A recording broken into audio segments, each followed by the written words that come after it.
and welcome to my tarot channel. Welcome to another reading from me. Today's topic is going to be on who is your future spouse. So I'm going to be looking at pretty much everything I can find. Wax. Basically, I'm going to be looking at any messages that show up for you, including physical appearance, but not only, personality, careers, how you might meet this person, anything that shows up in the cards. I hope to make it as complex as possible, as detailed as possible. And as usual, I will mention that I have chosen these crystals intuitively. So I have meditated upon the question. I asked Spirit which crystals I should use for this reading. And these are the crystals that came out in this particular order. So for those of you who would like to choose with just crystals, these are your options. Pile number 1, you have the rose quartz. Pile number 2, you have the smoky quartz.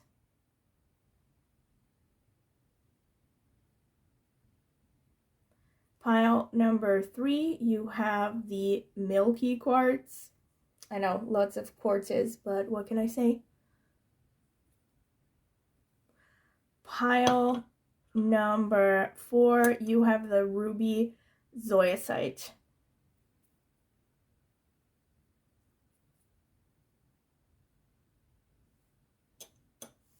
All right, so once again, these are your options. Pile number 1, number 2, number 3, number 4. You can pause the video if you need more time to decide, and I guess I will see you at your reading. And I also want to mention that if you feel drawn to more than one crystal, of course, you are free to watch several or even all of them and just take whichever messages resonate. And I would also advise you to take some deep breaths to meditate upon the question a little bit before you select your pile. Maybe with your eyes closed. Try to exhale longer than you inhale. That's going to help center you and calm you down. And you can also address the question to like a spirit guide or a deity that you follow, to help guide you. And yeah, that's all I wanted to say. And also, please don't forget to subscribe to my channel if you haven't done so already, and if you have found value in any of my readings. And also maybe click on the notifications bell if you want to see when I will post a new tarot reading. I will see you at your pile. Welcome. This is the card selection phase for each crystal. I apologize for any police cars in the background. All right, I just got this deck today, so I can't wait to use it. It's really beautiful. So, Spirit, tell me about pile number 1. Who is their future spouse? The people who chose this rose quartz crystal. Who is their future spouse? What does this person look like, Spirit? What does pile number 1's person look like? What personality do they have? Any information you can give? Okay. Spirit, what can you tell me for pile number 2? The people who chose these smoky quartz. Okay, this feels right.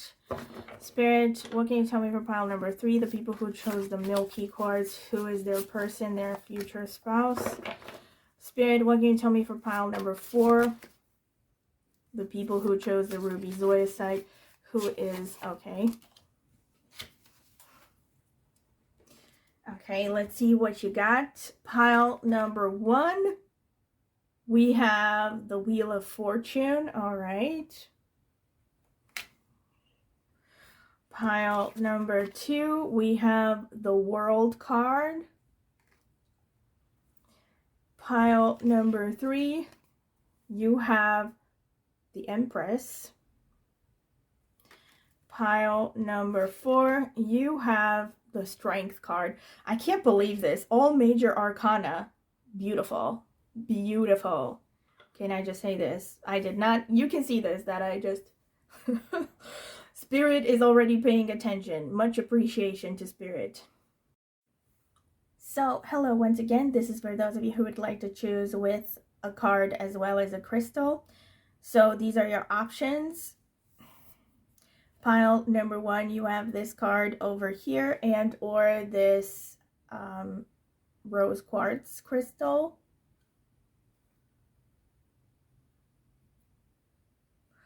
Pile number 2, you have this card over here and or this smoky quartz crystal. Trying to get it to focus.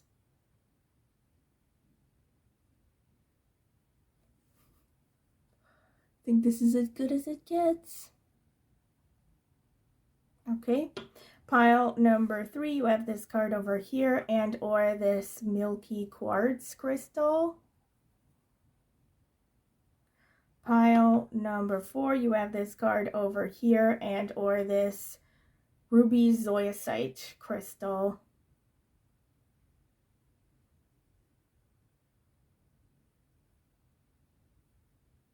All right, so these are your options. Once again, you can pause the video if you need more time to decide.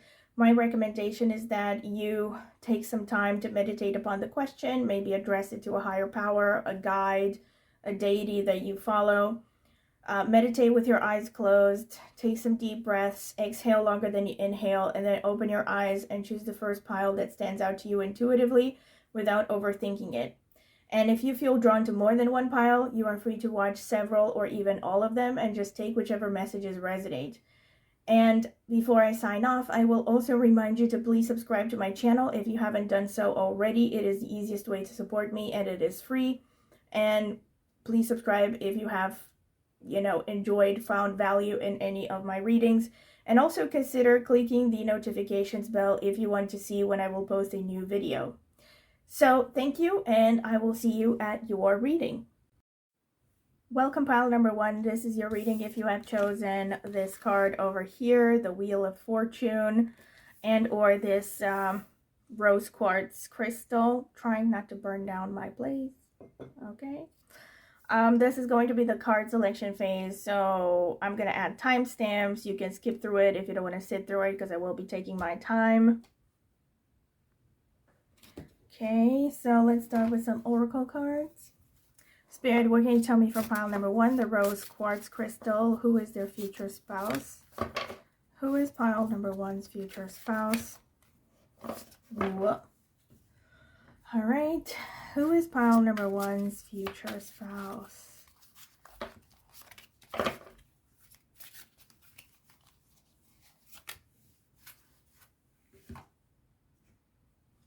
Spirit, who is pile number 1's future spouse? Tell me.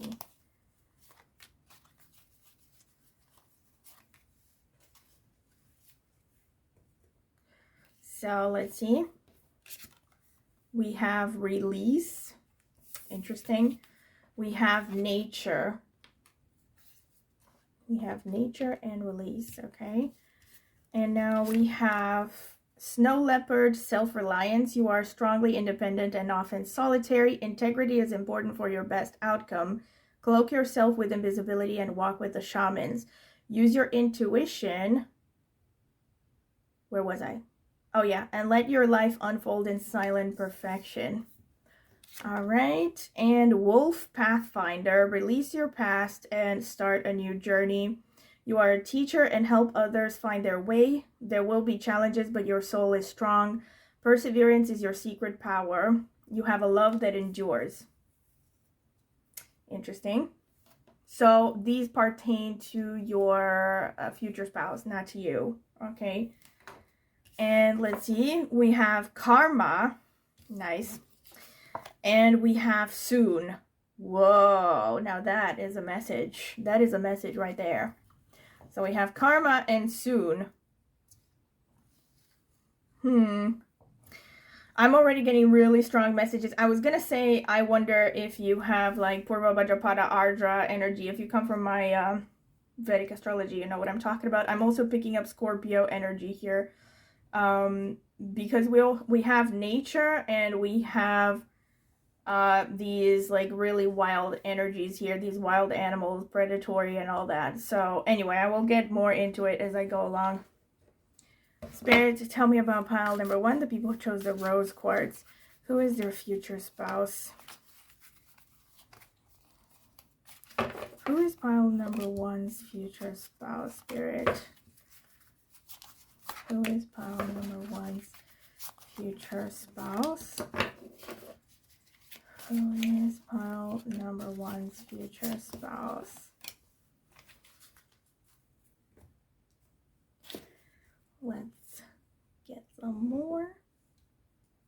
Oh, wait, let me reveal them first. So we have the Sun, the Ten of Cups, looking good. The Ace of Wands, wow. The Ten of Swords, the Four of Pentacles, come on, and the Chariot. Very nice.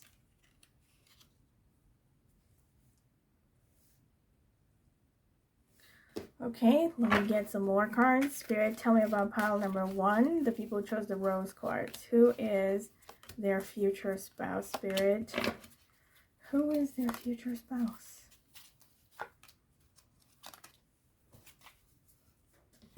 So let's see. Oh no, I took them in, I don't do reversal, so I'm going to put them upright anyway. We have the Hierophant. We have the King of Wands. We have the Five of Cups. We have the Devil. We have the Ten of Pentacles. And we have the Five of Pentacles. Interesting. Interesting.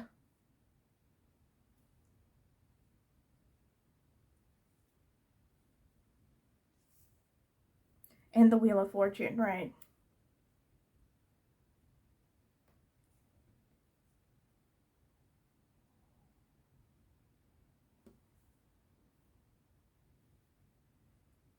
So, pile number 1.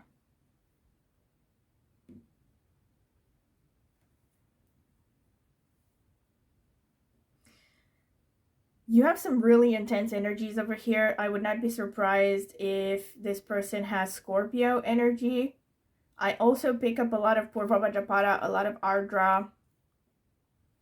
There's a lot of intense energy over here. I also see a lot of masculine energy because we have the Sun, we have the Ace of Wands. So there's a lot of fire energy. We also have the Chariot, which to me is Mars energy, Mars or Ketu energy as well. Ketu is the south node of the moon, and in Vedic astrology, it's the co-ruler of Scorpio.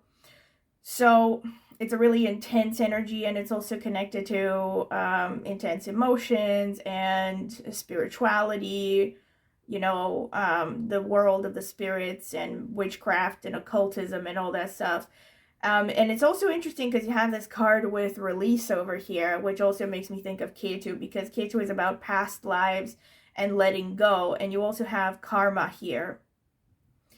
So first of all, I think for many of you, you're actually, look, this card is saying here soon. So you may have actually either met this person, or you are soon going to meet this person, or you might even soon get together. So I actually feel this is a strong message for you. Another strong message with all of the release and the spiritual energy coming here is that this is a very karmic connection. We also have karma here. So to me, karmic connection just means that this is probably someone that you have had some kind of a contract with. It's a person, it's a really specific person that you are meant to meet in this lifetime, which according to Vedic astrology at least is not something everyone is meant to go through. So not everyone has like a very predetermined individual that they're meant to have a relationship with, a major relationship with in this lifetime. But for you, I definitely see that this is some kind of a karmic thing. So most likely you're going to have a strong connection with this person from the beginning. This doesn't necessarily mean that you're going to fall in love at first sight, but it could be something like you just feel something very strongly when you see this person for the first time, you know. Like they might have a really strong impression on you. There might be a feeling of deja vu, something like that, you know. I also see with the Wheel of Fortune, because the Wheel of Fortune again is very kind of 8th house energy, and it's about ups and downs and serendipity actually.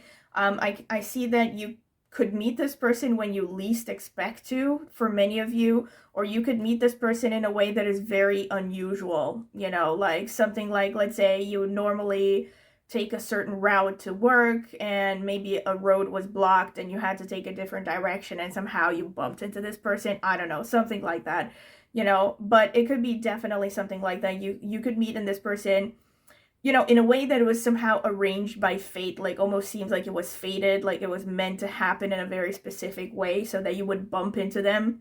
I also see there is a repeated message here that this person could be someone who is well respected, because we have the Hierophant, we have the Sun, we have the Ten of Cups. So first of all, with the Ten of Cups and yeah, the Ten of Cups especially, I see that this is someone who's going to be like the full package. You're going to be, and also the King of Wands. So I see huge amounts of fire and masculine energy here. So even if you're a man, obviously this doesn't mean that you're going to date a woman who has a beard, but it's someone who is going to be very passionate, very self-motivated, someone who is quite confident, or at least appears to be quite confident. That's another one. This could also be someone who definitely has strong Leo, Sun energy, because we have all this fire, or of course the other fire signs, which are Aries and Sagittarius. But I see a lot of Sun energy especially, and the Sun is very kind of typical masculine, almost paternal sort of energy. It's an energy of leadership, of motivation, of passion, of creativity. This person could be good with kids, or they could be working with kids because of the Leo energy. I also have the Hierophant here, so this is something I was going to say. There are multiple messages of teaching, you know, addressing an audience. So this could be a person who might actually be a teacher, or they could be someone who just somehow talks to a lot of people. Now, this could even be a politician. This could be someone who is into a religious organization. See how that resonates, and I will also see whatever other messages I get as I go along with the astrological notes and stuff. But I definitely see that this is someone that other people listen to, you know, and I also see that this is someone who has a pretty established situation, ironically, even though I actually have the Five of Pentacles here. This is really interesting. We have the Five of Pentacles, which actually can be an energy of, I don't want to say like poverty, but somehow there could be like a feeling of lack connected to this person. Not necessarily poverty, but it could be like deep down inside they feel like they don't have a lot of support. It could actually be that this is a person who is not particularly diplomatic. They could be someone who easily burns bridges with other people. Again, with the Sun energy, I should have mentioned this. I would not be surprised if you also have placement in the nakshatras, which are ruled by the Sun. The nakshatras are a very Vedic astrology concept, and there are 27 of them, and you know, divided into groups of 3, and each 3 are ruled by a particular planet. And the ones that are ruled by the Sun are Kritika, Uttara Falguni, and Uttara Shadha. And so you could have these nakshatras prominently placed, you know, if you come from astrology, connected to the partner signifiers in your natal horoscope. So basically I see, in any case, I see that with, this is where I was getting at, because the burning bridges energy is more of Kritika energy. So it could be that for some of you, this person has strong Kritika placements, or you could have a lot of Kritika energy connected to your partner archetype. There are so many number 5s here, so I also see a lot of Mercury energy with this person as well. This could be a person who is really resourceful, quite youthful in energy, but they could be a little bit scattered. They're also quite intellectual, maybe a little bit sapiosexual. They could be someone who has a finger in multiple pies. You know, they could have multiple sources of income.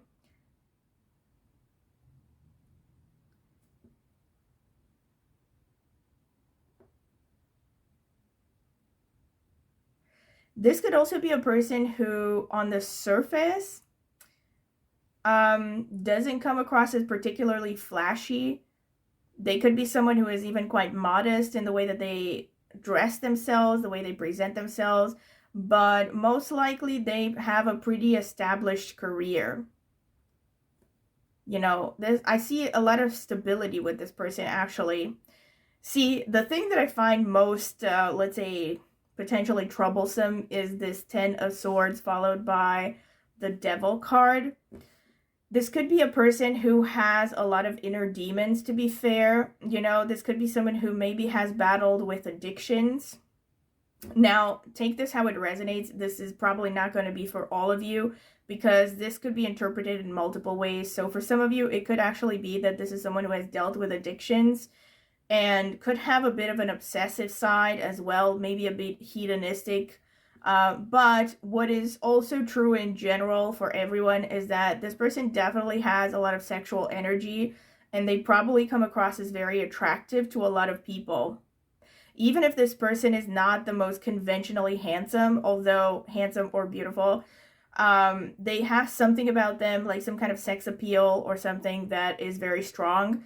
With the Wheel of Fortune, we also have a lot of fixed energy in this pile, so that's a lot of Taurus, Leo, and Taurus would be definitely on point because Kritika also falls in Taurus.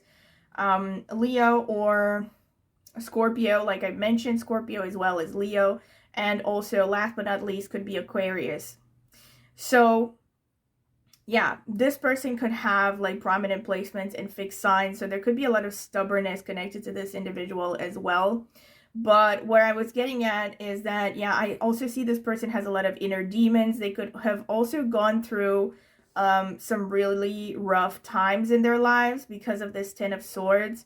I see that they could have been even brought to their knees because of their addictions or because of their obsessions. Someone who really eats themselves up, burns themselves up about their passions and stuff.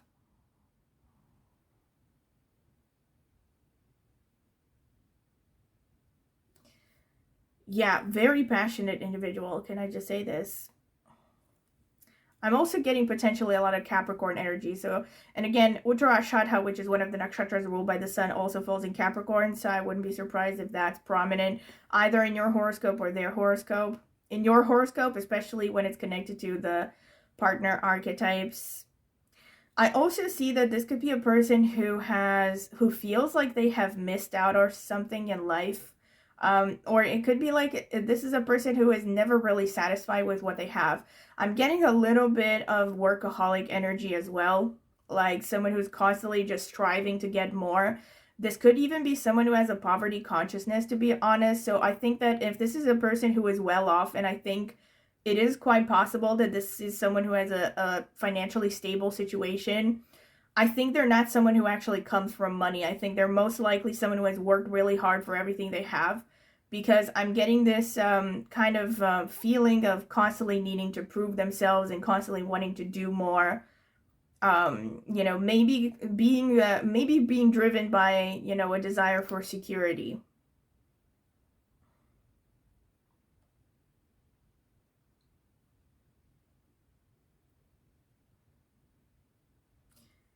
But yeah, also life path number 1 could be particularly important. So for you or for them, or the number 1, you could have been born on a date that boils down to a number 1. So that could be like the 19th, the 28th, the 1st, the 10th.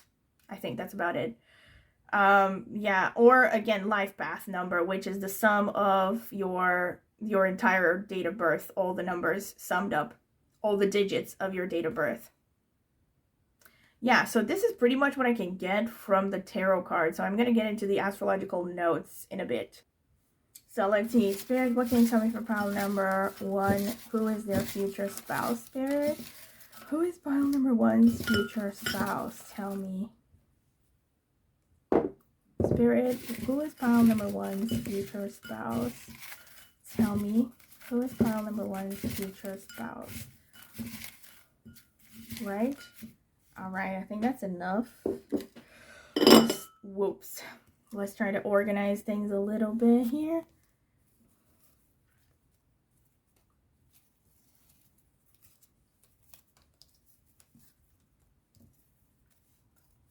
So let me start with the houses. We have 9th house, okay.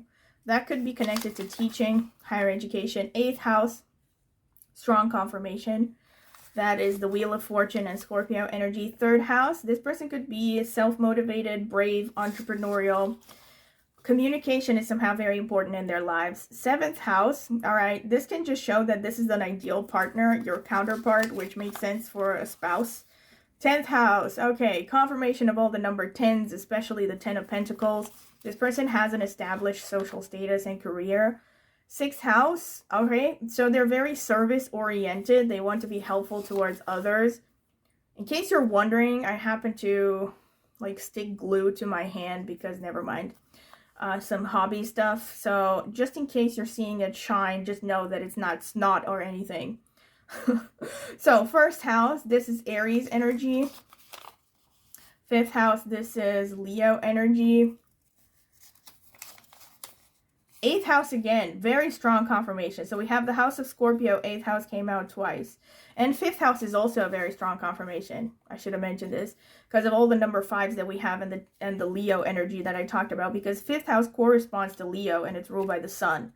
And you also have the sun card, very strong energy of the sun. So breaking this down a little bit, it's, you know, this person not very likely, okay, but it's actually, yes, it is quite likely. This person is a teacher. They could be also a psychologist or working in research somehow, or they could have any kind of a job where they are working on transforming things, like renovating, redecorating, even transforming people's lives. So that's why I also mentioned psychotherapy, but it could be even things like, you know, being a fitness instructor, you know, working on their bodies. But in any case, I'm gonna break it down more when I open all of these notes. So let me get more. We have Libra. Interesting. Okay, so they could have Libra placements. We have Aries. This is a confirmation. We have some fire energy with the Aries and the Chariot energy. We have Rahu. This is also kind of a confirmation. I mentioned this. This is Rahu is the co-ruler of Aquarius. And it's also about sudden occurrences, sudden energies, and independence and stuff, and non-conventionality. We have Jupiter, which is the natural ruler of Sagittarius. We have more fire energy, and it's also about studying and teaching. We have Virgo, which is a sign of service and detail-oriented. We have Aquarius, strong confirmation of what I talked about. We have some Aquarius energy because it's fixed. We have Scorpio, further confirmation. Holy shit. Like, I mean, anyway, I will shut up. We have Pisces. This is also more Jupiter energy. Finally, we have Ketu. Very strong confirmation of what I talked about. Yes, Ketu is, I'm putting it here because it's the strongest energy that came through with this pile so far. And it's the co-ruler of Scorpio as well. We have Purva Ashadha, which falls in Sagittarius and is ruled by Venus. We have Vishaka, which falls in Libra and Scorpio. So we have double Libra here, and ruled by Jupiter. And Vishaka is also connected to teaching. Chitra, which is ruled by Mars, falls in Virgo and Libra. So we have a lot of confirmations here. Like, basically the nakshatras are like a more in-depth view of the signs because they overlap with the signs. Oh my God, what did I say? Kritika nakshatra. Yes, some of you definitely have like Kritika strongly placed, connected to your spouse archetype. You know, won't get into astrology too much here, but if you want to check it out, my astrology channel, I will recommend it in the video description. And Bharani, which also falls in Aries. Okay, so we have a lot of Aries energy, a lot of fire, like I said originally. We also have Mrigashira. We have so much Mars. We have 2 of the 3 Mars-ruled nakshatras up until this point. We're missing Dhanishta. We have Satabhishak, which falls in Aquarius. So more Aquarius energy, more Rahu energy because it's ruled by Rahu. And Dhanishta, I cannot. Oh my God. Like, you have so much fire energy, so much Mars. All right, more Mars than Sun, as I had anticipated. And last but not least, we also have Anuradha, which is Scorpio. Okay, so loads of confirmations. So many confirmations, y'all. And by the way, if you think that I have pulled out too many nakshatras, I will mention again that there's 27 of them.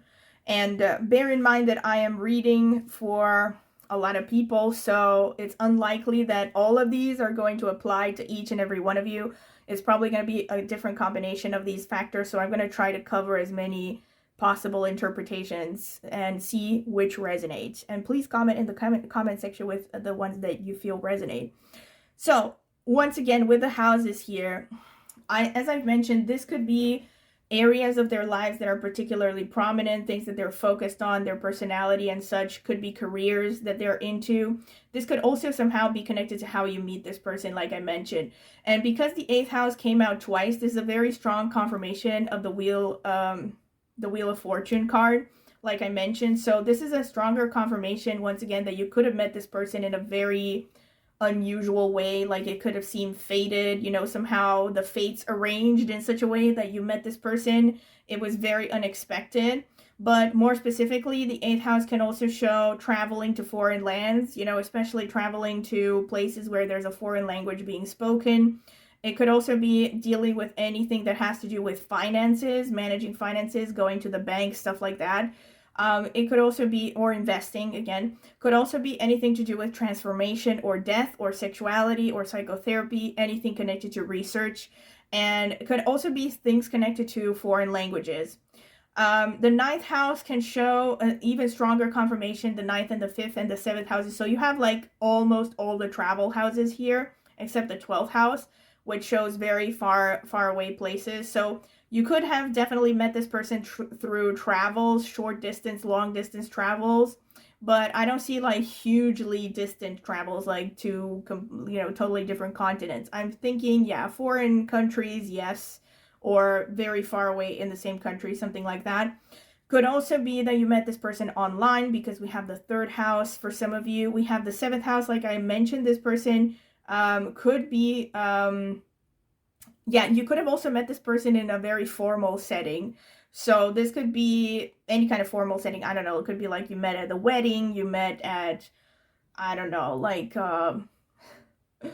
while going to get, I don't know, an examination, because you also have the 6th house, so it could be connected to your health as well, or to pets. Some of you could have met this person through, I don't know, you're walking your dog and you meet this person, through your daily routines as well. You could have met this person. So some of you could have met at the gym, because we have the 6th and the 1st house and the 8th house. These are all connected to the gym, because the gym is a place where you go to transform your body. You could have met at the dietitian, or anything where you are, you know, looking over your health, any kind of activity like that. And like I said, formal setting could mean that you meet this person through through your career. Could also be a thing through your career, through your job, or their career or their job. Again, 5th house could be that you meet this person through something you do as a hobby or for fun, or pursuing an education like a course. With the 5th and the 9th house, this is really strong. You could have even met this person through formal education like university. You could also meet this person while pursuing, let's say, spiritual knowledge, you know.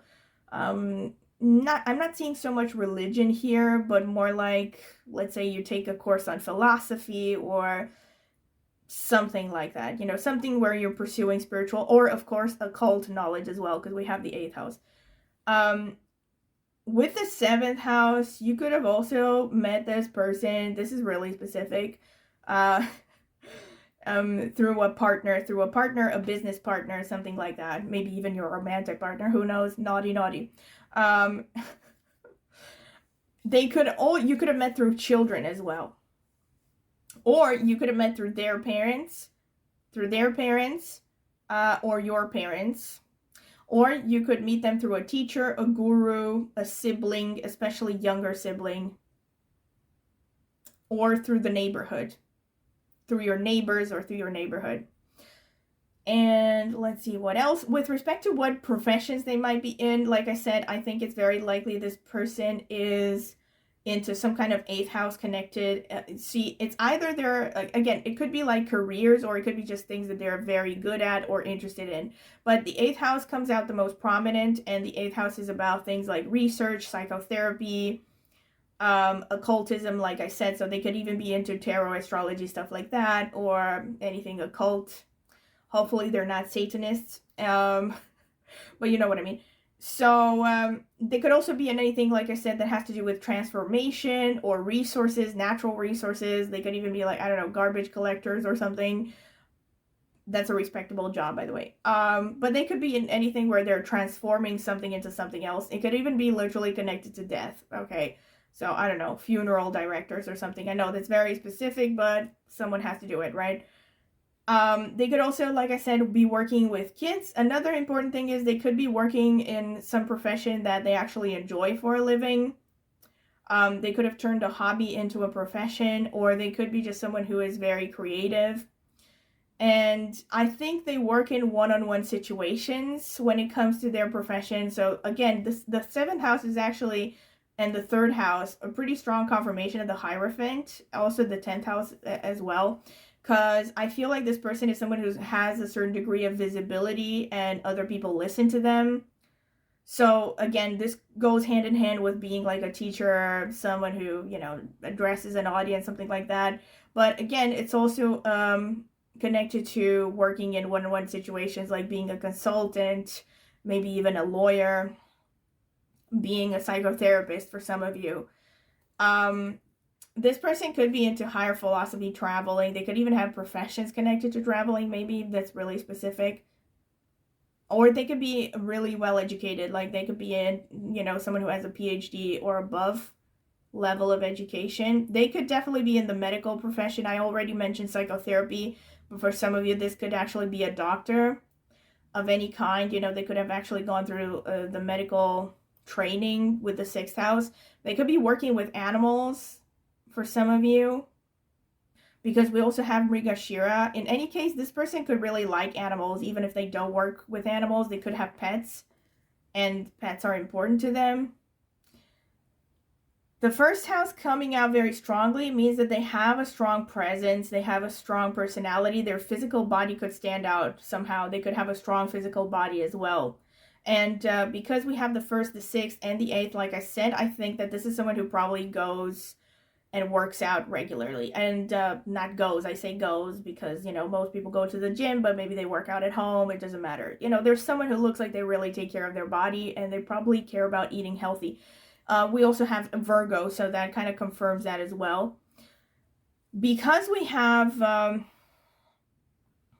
all right, last thing that I wanted to say. The 10th house here could show this person could be working with the government. They could be working for the government, with the government.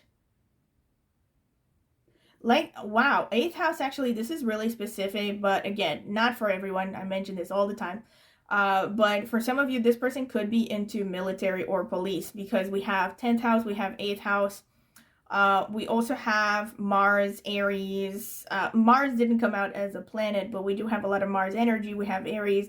We also have Kritika. So we have a lot of energies here that could be connected to military professions, to, you know, working with weapons, defense, crisis situations. 8th house in general has to dealing with crisis situations. So this could be a person or someone who has just a very strong understanding of human psychology with the 8th house, okay? And yeah, going back here, with respect to physical appearance as well, I get that this person is most likely going to be tall for most of you, because we have Jupiter energy that comes out very strongly. So I'm seeing average to tall, most likely. I also see this person is very spiritual, very intuitive, because we have this Ketu energy here, which comes out very strongly. We also have the Scorpio, and we also have so much 8th house energy. So this could be someone who is has a very sharp intuition. There's definitely potentially a feeling of deja vu with this connection. You know, this very strong feeling of like, I've met you somewhere before. Or again, you could have like this really strong emotions when you meet this person for the first time and you don't really understand why. Or they could feel the same way about you, most likely. I also just see that with respect to appearance, there could be something a bit unusual about them, or they just come across as very independent because of this Rahu energy. They could have tattoos or piercings for some of you, or they could just seem like that's another thing with the Rahu and the Ketu. They could come from a different background. This doesn't necessarily mean they're coming from a faraway place. It could be that, but it could just be like, even if you're, let's say, born in the same country, this person could have a significantly different background. They could be coming from a different culture, a different religion. Somehow this is prominent with respect to their identity. They also are someone who is well-educated, expansive, likes to constantly learn new things. They're probably challenging themselves on a regular basis. They want to grow. They want to continue to grow throughout their lifetimes. They're probably, did I say this? I'm going to say it again, probably well-educated. So I'm seeing for most of you that this is probably someone who is either having a college degree or someone who's pursuing a college degree. Or even if they don't have a formal education, they're constantly trying to expand their knowledge of the world and have an overview of how the world works. Try to see things from a big perspective, the big picture. I also see that there could be, with respect to their personality, I think this is someone who is like walking a fine line between being very sociable or being capable of being sociable on the one hand, but then on the other hand being quite blunt and potentially, like I said initially with the Chariot, this could be someone who burns bridges, because we also have the Kritika here, and Kritika is literally called the Star of Fire.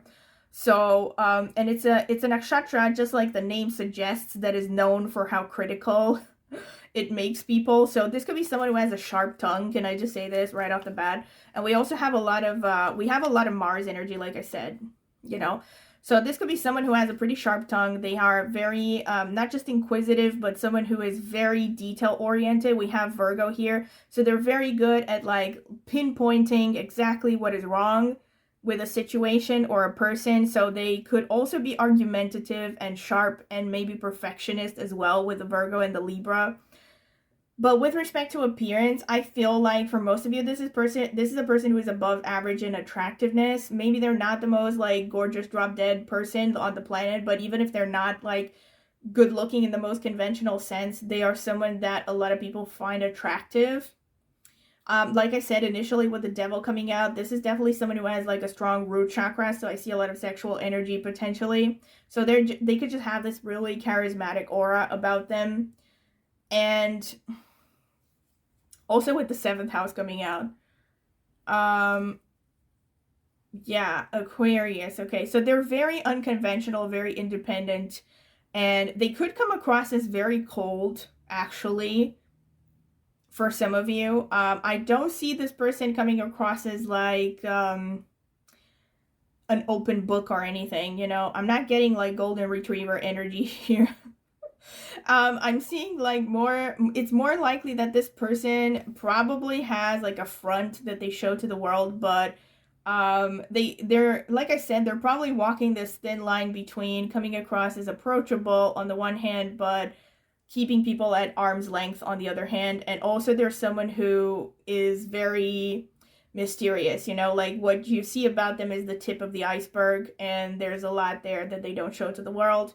But I feel like on the surface, they have a certain level of friendliness and approachability. They seem fair and they can be diplomatic. But I also see very strong emotions as well with this person, because we have Scorpio and Pisces energy. So yeah, pretty strong emotions as well. But also with all the Mars going on, I feel with respect to physical appearance strictly, this person could have a very muscular body. So, and like I said, with the first house that came out in 8th house, this person is very focused on their physical body. So they probably work out a lot, or even if they don't work out, there's just something about their physical body that comes across as pretty sturdy, strong, whatever. We also have all of these nakshatras that show toughness. So we have Kritika, we have Chitra, we have Vishakha, we have Dhanishta. So all of these nakshatras tend to show a well-developed muscle mass. This could also be a person who is interested in dancing. They could be good at dancing. They have a good sense of rhythm. They can also come across as pretty intense and not just argumentative at times, but also, competitive, right? They come across as competitive. They can also be very obsessed with getting results. They might be a little bit workaholic because of the Anuradha Nakshatra coming out here. And there are confirmations again that this person could be some kind of a teacher or a person in a position where they're teaching others, you know, addressing audiences. They have to deal with a lot of people on a regular basis. For some of you, this person could actually be involved in some kind of religious organization because of the Vishaka, but they are philosophical. They have a lot of Jupiter energy, so they are very philosophical in nature. They like to ponder the big questions of life, and they probably, for some of you, again, with Libra and Vishaka, for some of you, this person could be in the legal system. They could be in some kind of a position where they have to judge others.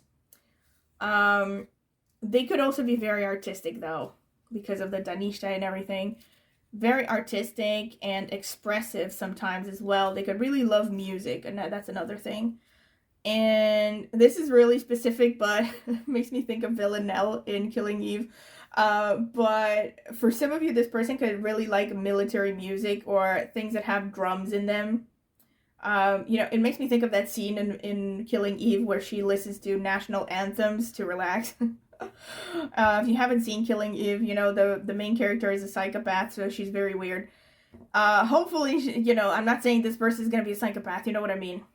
Yeah, I'm basically seeing that this person could like drums, you know, they could like military inspired music or just, you know, stuff that seems like a battle cry. They also could have an eye for photography, for movie making. They really like colors. They're very visual. I know it's a kind of a cliche, especially when it comes to men, but this person is very visual, you know, probably cares a lot about how they present themselves. Even if they're not particularly flashy, they're probably well groomed. I do see a pretty face here, most likely an oval face.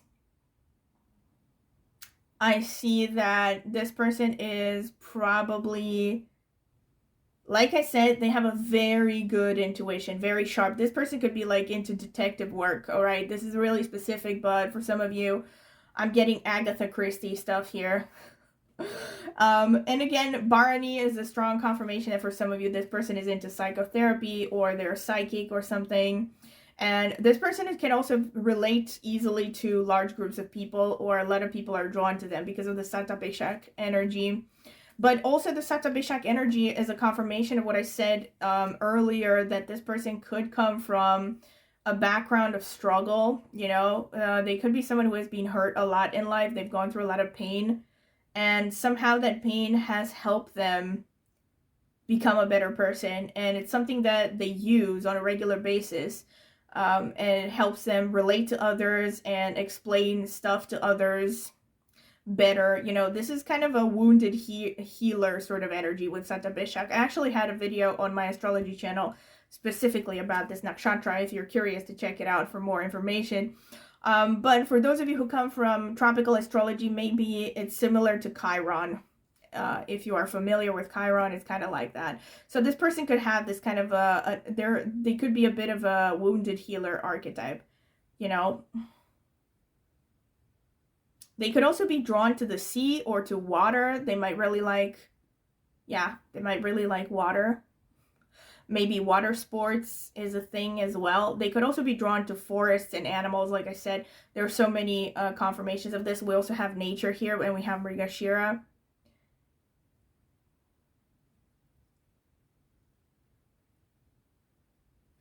And yeah, they're very likely to have an attractive body. Can I just say this, okay? Not to say that their face is not attractive, but the body is particularly standing out here. There could be maybe something very imposing about them physically. You know, again, like if this is a woman, she has a very nicely shaped body, maybe an hourglass figure. Just to give you some examples, I mean, Marilyn Monroe was Dhanishta Moon, and Sophia Loren had Dhanishta energy. Gigi Hadid has Dhanishta energy. There, you know, loads of women who were known for their, you know, sensuality, and especially the shape of their bodies had a lot of Dhanishta energy. So it's quite possible that this is someone who has strong Dhanishta, I mean, a nicely shaped body because of this Dhanishta energy showing up. I also see with the Bharani, there could be an aura of melancholy about this person, or there could be something maybe around the eyes that is a bit droopy. I always mention this with Bharani. You have people like Jordan Peterson, who has ascended in Bharani, Pedro Pascal, who has some Bharani energy, Antonio Banderas has some Bharani energy, Edgar Cayce had some Bharani energy, Carl Jung had some Bharani energy. So it's a nakshatra that is connected to death. It's also connected to sexuality to some extent, especially female sexuality. Oh, very specific. For some of you, this person could be a gynecologist with this nakshatra. Yeah, very specific, but I have to mention it. They could also be someone who's good at cooking with the Kritika, good at weapons, actually. They could have an interest in weapons, or they could be, you know, interested in, maybe they're collecting knives or something. I mentioned this in a video in my astrology channel at some point, that Angelina Jolie has some Kritika energy in her D9 horoscope, D9 Navamsha chart. Won't get into details, but something in her astrological configuration, and she collected knives and maybe other weapons as well. I'm not sure. But Kritika is connected to military weapons, warfare, fire, stuff like that. So, and it's also very kind of hot-blooded, passionate nakshatra. And also, since you have Kritika Purva Shadha as well, definitely this person can, like I mentioned, not just have a sharp tongue, but they could be a little bit argumentative. I have to say this, maybe hot-blooded. And they could be a little bit domineering, to be fair, with this energy, with the energies that are showing up here. Especially if this is a man, this could be a traditionalist, to be fair. Depending on the situation as well. Alright, so this is pretty much what I can get from the astrological notes. I will also get some more specific physical characteristics in a bit. Alright, so let me get some strictly physical characteristics. Spirit, what can you tell me from pile number 1? The people who chose the rose quartz, okay. Who is their future spouse, Spirit? Who is the next person they're going to marry? I don't know about the last person, but the next one. Alright. Tell me, Spirit. Tell me. Alright, I think that's... No, this doesn't feel right. Okay. Okay, let's see what we have here. Loads of stuff. Relaxed. Okay, so this person could have a relaxed energy. We have beauty spot on face. They could have a beauty spot, beauty mark, however you want to call it. We have, look at this, strong build, muscular. So that's a strong confirmation. We have short to medium height, all right, for some of you. We have athletic body. So we have already repeated themes. Intense gaze, strong confirmation. We have straight hair. We have strong build, muscular, twice. We have fair skin. Okay, that's K2 energy right there. But obviously it's not going to be for everyone. We have active. We have thin lips. We have broad smile. We have melancholic, serious expression, confirmation. We have melodious voice. Let's see. We have thin lips twice so far, okay. We have light tan skin. We have broad shoulders. So many, see what I mean? So much about the body. We have broad smile again. We have green eyes for some of you, all right? We have curly or wavy hair. So we have all kinds of hairs. We have uniform. Holy cow. Strong confirmation. So for some of you, this person is definitely in military or police or something. We have melancholic, serious expression again. We have medium build. We have intense gaze twice. Is it twice or 3 times? I lost track. I think twice. We have active twice. Okay, so this person is quite active. Mischievous smile. Okay. We have fair skin twice. We have older, mature. Okay. We have broad shoulders twice. All right. We have aquiline nose. We have very tall. We have full lips. Okay, so for some of you, this is also full lips. We have introverted. We have round eyes. We have, let's see, what is this? We have younger or youthful, all right? So this could be like they actually look younger than their age, or it could actually be that they're younger for some of you. We have beautiful hands, okay? Their hands are standing out. We have short nose to mouth distance, very specific. We have green eyes twice, all right? We have introverted twice, okay? So we have medium build twice. We have square face. So that's actually a characteristic that falls in line with a lot of sun energy. We have strong jaw, again, falls in line with a lot of sun energy. We have extroverted, okay. So all across the board. Facial hair. We have cheek dimples. We have black eyes for some of you. We have very tall twice. So for some of you, this person is very tall. We have deep voice. Okay, so the voice is standing out. We have raspy voice. Okay, so far we have 3 characteristics of the voice. We have oval face, confirmation of what I said. We have sporty casual style, confirmation of what I said. Blue or gray eyes. So eye color is like pretty much all across the board. We have square face twice. So this person could have like a pretty strong jaw. We have aquiline nose twice. We have red auburn hair for some of you. We have full lips twice. So we have both full lips and thin lips. And we have tall. All right, so even the height is all across the board here. But I definitely see multiple messages, as you can see, have pointed out to the fact that this person has a strong body or the body stands out. We see multiple messages connected to having a square face, a strong jawline, sporty style. Something about the voice stands out. The voice is really standing out. We have, yeah, multiple confirmations in any case, all right? So obviously, like I said, it's not going to be like all of these are going to apply to everyone. Obviously, it's impossible for all of them to happen at the same time, because you can't be like, you can't have both green eyes and blue eyes at the same time. Or maybe for some of you, they actually have different colored eyes. You know, because I said there might be something unusual about their appearance. But yes, I definitely see multiple strong confirmations. So this is what I have for you, pile number 1, and I hope that you have enjoyed it. And whether you haven't, don't forget to comment in the comment section with feedback, with which resonated, which messages resonated, which didn't, how they resonated, or any suggestions you might have, or questions, or anything that you would care to share. And also, if you liked the video, don't forget to like and subscribe to my channel, and click on the notifications bell if you want to see when I will post a new video. Also, if you're interested in a private tarot reading, you can message me at the email address that I will leave in the video description for more details about pricing lists, reading options, and even sample readings if you're curious. I've also left a link in the description for reviews I have gotten for private readings before, if you're curious to check them out. And also, last but not least, I have an astrology channel. As I have mentioned, I focus mainly on Vedic astrology, but I also come from a tropical astrology background. I've been into astrology for more than 20 years. And yeah, I talk about astrology extensively on my channel. So if you're curious about it, check out my channel, which I will be linking in the video description, as well as in the pinned comment. Maybe subscribe. I would greatly appreciate it.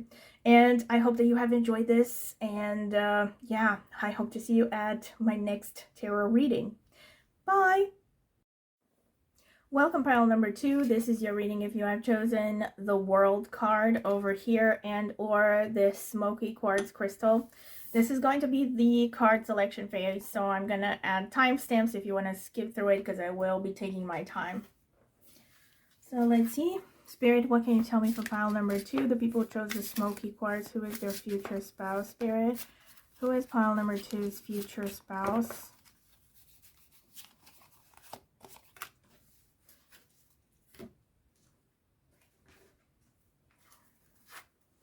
Who is pile number 2's future spouse, Spirit? The people who chose the smoky quartz.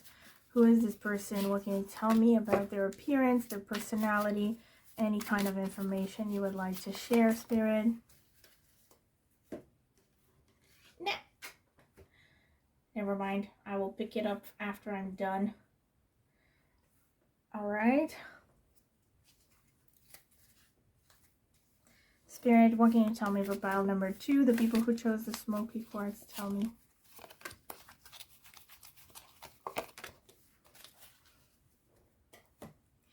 So let's see. We have faith. Nice. Okay, we have faith and we have patience. Okay, let me try to put it here somehow. Okay.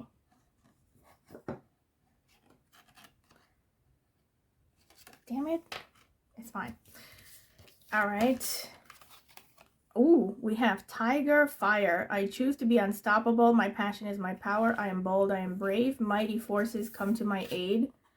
And goose, inner knowing. You are a brave traveler. Your soul knows the way. Be confident. You will achieve your destination. Loyal friends are always with you. Don't worry. You are blessed. Let yourself fly. It's really interesting because we already have like double messages of travel because we have the world card here with number 21.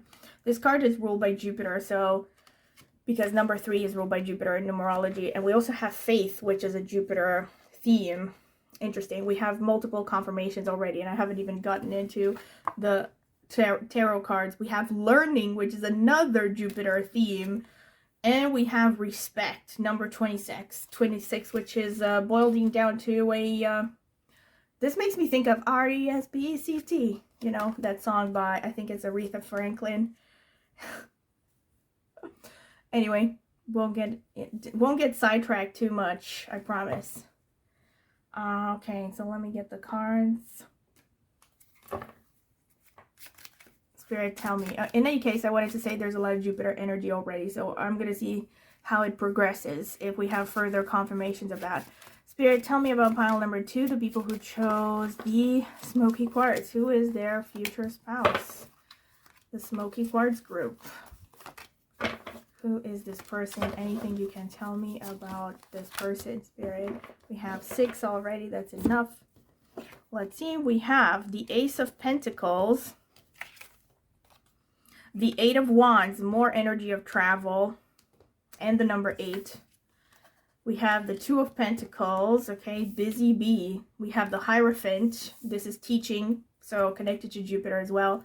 9 of Cups. Number 9. Oh, never mind.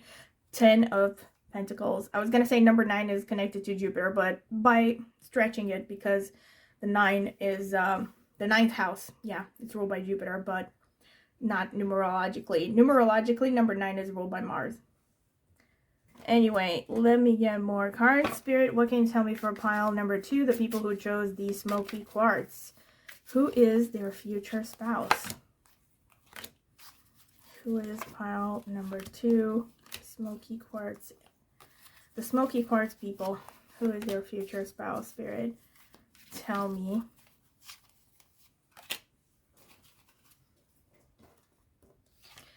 We have the King of Wands, fire energy. We have the 6 of Pentacles. This is more teaching. We have, yeah, the 6 of Pentacles. We have the World, again, confirmation. I don't do reversals, by the way, in case you wonder why I turned it upright. We have the Fool energy underneath the Hierophant. So much symmetry here. We have number 4 here, the 4 of Cups. And we have the Ace of Swords. Very nice. Let's see if I can arrange them in a way that is, yeah, probably not. But in any case, I mentioned what the cards are. And I'm going to keep mentioning it during the reading. So, yeah, it should be all right. So, pile number 2. You have the World card twice. Look. So you had the original card was the World, and the World came out twice. So like I said, also through the Oracle cards, there's a lot of Jupiter energy coming out here. A lot of fire sign energy as well. I will also have the 8 of Wands. So there's a strong message connected to traveling here. This person could be very free-spirited. They could be a globetrotter. And they could also definitely be someone that's coming from a foreign culture, foreign background. They might actually be coming from a different country than you. With this pile, I actually, so I'm going to mention this. If you felt drawn to pile number 1, you want to check it out, but only if you felt drawn to it. Otherwise, you're probably going to get all the messages you need through this reading. But in any case, there was a message of different backgrounds in pile number 1 as well. But with you, I feel a stronger message connected to actually coming from a different country, not just a different ethnicity or a different background. So, or it could be that you meet this person while traveling or while they are traveling to your place, you know. Somehow this person could be coming from a different place than you, but, you know, that's probably true for a lot of people, so. Of course, it could also be that they're coming from a different part of your country, not necessarily from the other end of the world.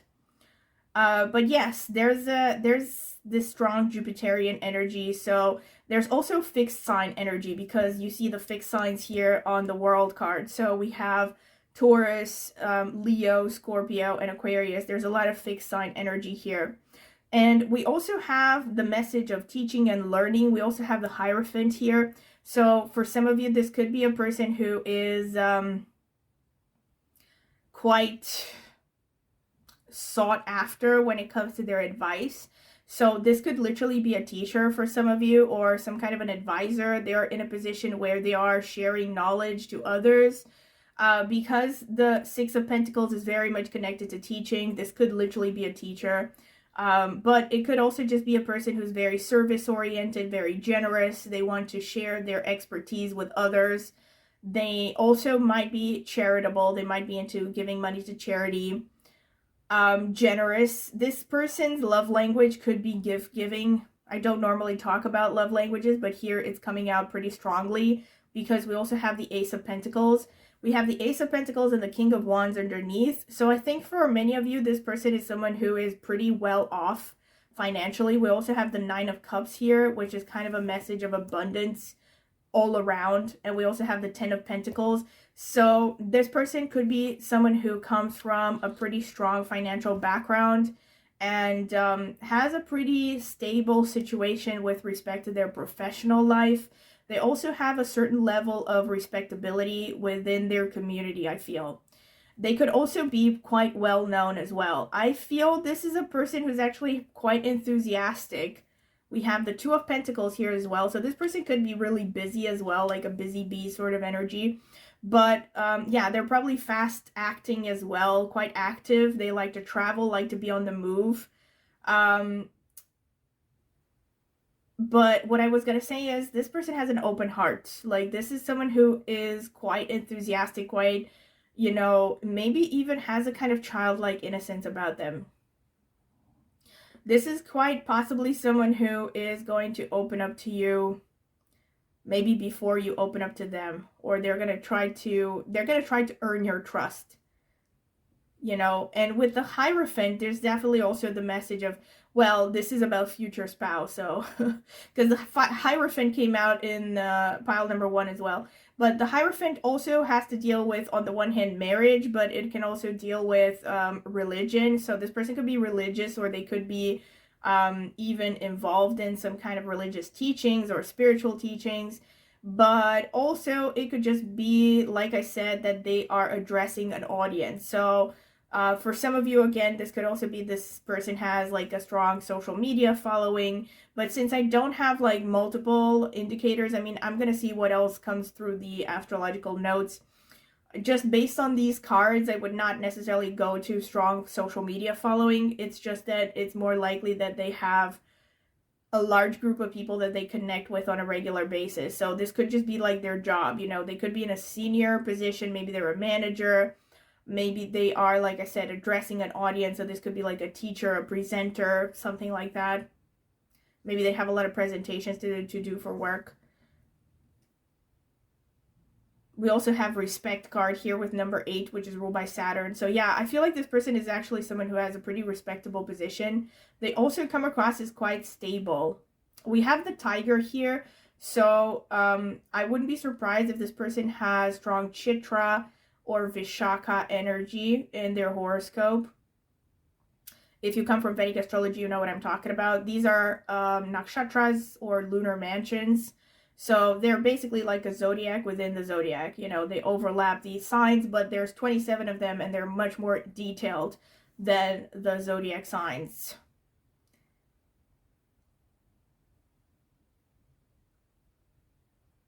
And yeah, with the tiger, I also feel like this person has a strong presence as well. So they're like a nice balance between coming across as solid and unshakable to some extent, and on the other hand, they're also quite active, and they're not like you know, they're not totally inflexible, you know.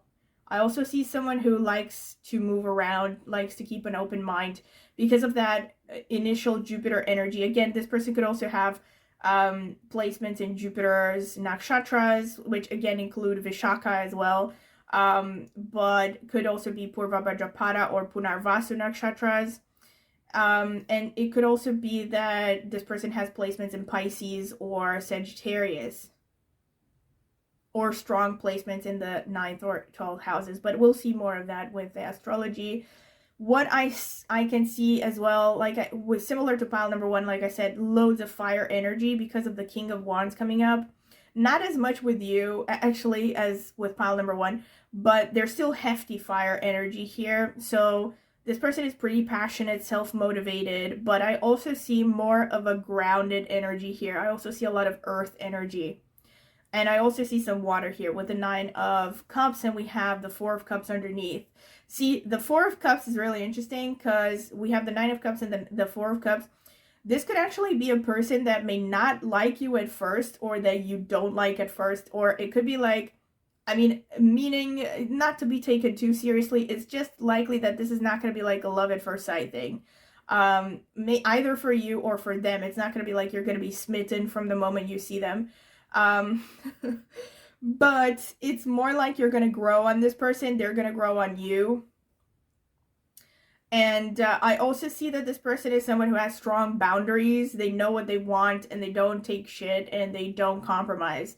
And I also feel like this is someone who ponders, you know, a lot. They're not someone who throws themselves headfirst into things.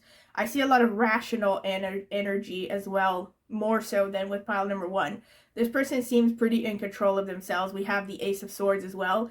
So this person could be someone who is very communicative, you know, with respect to their profession. There's a repeated message here that they are dealing with a lot of people on a regular basis. They are communicating to other people on a regular basis. They could really stand out because of their intelligence, their intellect, either their ability to communicate or their ideas somehow. They could have multiple sources of income, or they could be either juggling a job and studying, or they could have 2 jobs, or like I said, multiple sources of income. But I do see that this person is, you know, quite well off financially.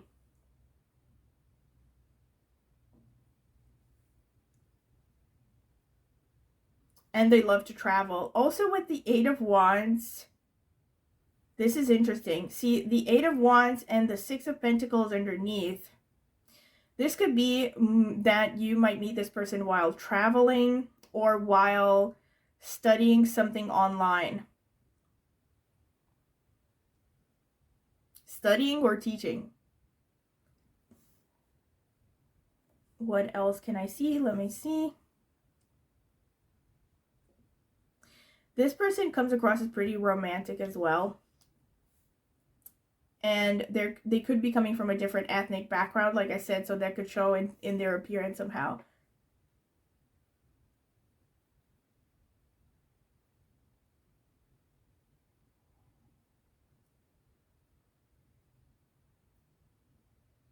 They're someone who's really guided through faith in life. This is why we have so much strong Jupiter energy.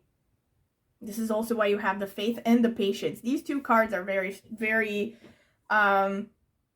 strongly connected to this person's energy. So it's like, this is, the patience is all the pentacles, and the faith is the King of Wands and the Fool and the World card, and also the Hierophant.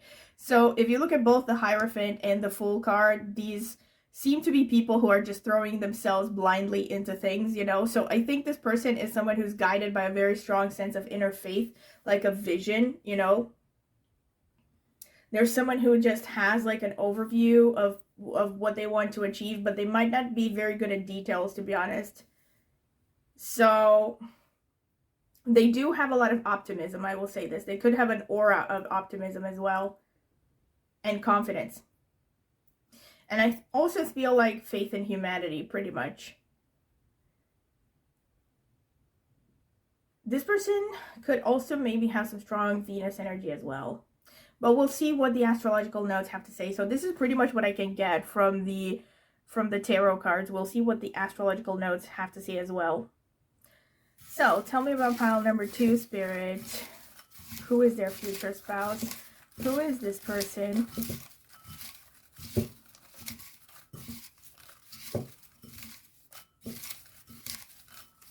Okay. Tell me about pile number 2. Who is this person? Who is pile number 2's future spouse? Tell me. Tell me, Spirit. Okay, I think that's enough. That is enough. Because we have a lot of messages here. Trying to separate them. Wow, so many nakshatras, but we'll break them down in a bit.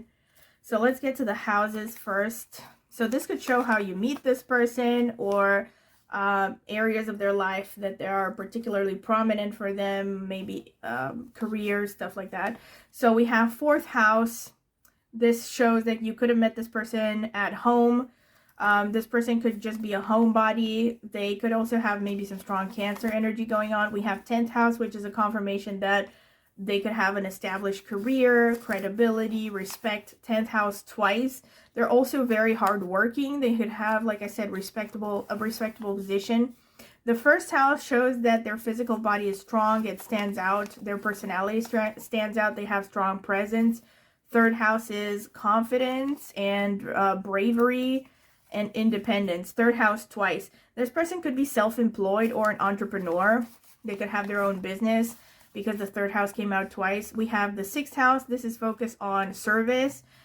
Pets could be important for them. They could be working in healthcare as well. And they are probably someone who likes routine as well. We also have the 2nd house. This is interesting. So this person's voice could really stand out with the 2nd house. They could be working with their family of origin or in the same line of work as the family of origin. We have the 7th house, which is the house of marriage and other. So this is kind of a confirmation of the Hierophant. They could be working with an audience, working in one-on-one situations. Yeah, this could be a large audience, because we also have the 11th house. So like I said, this person could be really dealing with a large group of people on a regular basis. So communication is important for them. Taurus. Okay, so this could be prominent in their horoscopes, or it could be connected to you and your spouse archetypes in the horoscope. We have Leo. So far, we have confirmations of what I said, because fixed signs, you know. We have Taurus, Leo. Let's see what else. We have Mars coming out strongly. So there's a lot of masculine energy and the physical body as well. We have Virgo. We have attention to detail and service. We have Libra as well. So this person is quite diplomatic, likes to work in one-on-one situations, might be in a partnership-based business. We have Pisces, which is, you know, the confirmation that I was talking about. And we also have the Sun. Very nice. Okay, so lots of masculine energy here, to be honest, because, yeah, we'll break it down as I go along. But also the Sun is connected to teaching as well. Teaching children, stuff like that. Creativity as well. Satabhishek Nakshatra, very independent, a bit of a wounded healer sort of energy. You know, this person, this is also someone who's popular with a lot of people, can easily relate to people from different backgrounds. We have Uttara Falguni, which is ruled by the Sun, okay, and falls in Virgo and Leo. We have Dhanishta, which is ruled by Mars and falls in Capricorn and Aquarius. We have Shravana, which falls in Capricorn, is ruled by the Moon. Let's see. We have Ashwini, which is falling in Aries. It's ruled by Ketu. Okay. Anuradha, which is falling in Scorpio. It's ruled by Saturn. So we have Scorpio as well. Jyeshta as well, which is ruled by Mercury and falls in Scorpio. So far we have a lot of Scorpio. So we have all of the, not all of them, but 3 out of actually, yeah, all of them, because we also have Aquarius.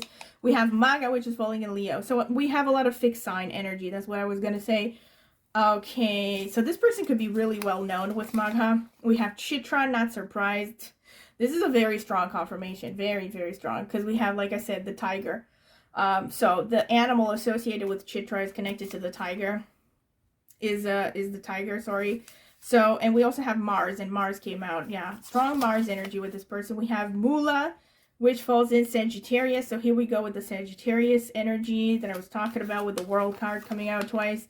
We have Purva Falguni. So we have all of the nakshatras that fall in Leo. Leo is fully covered here. We have a lot of Leo energy. And last but not least, we have Purva Ashata, which falls in Sagittarius and is ruled by Venus. All right.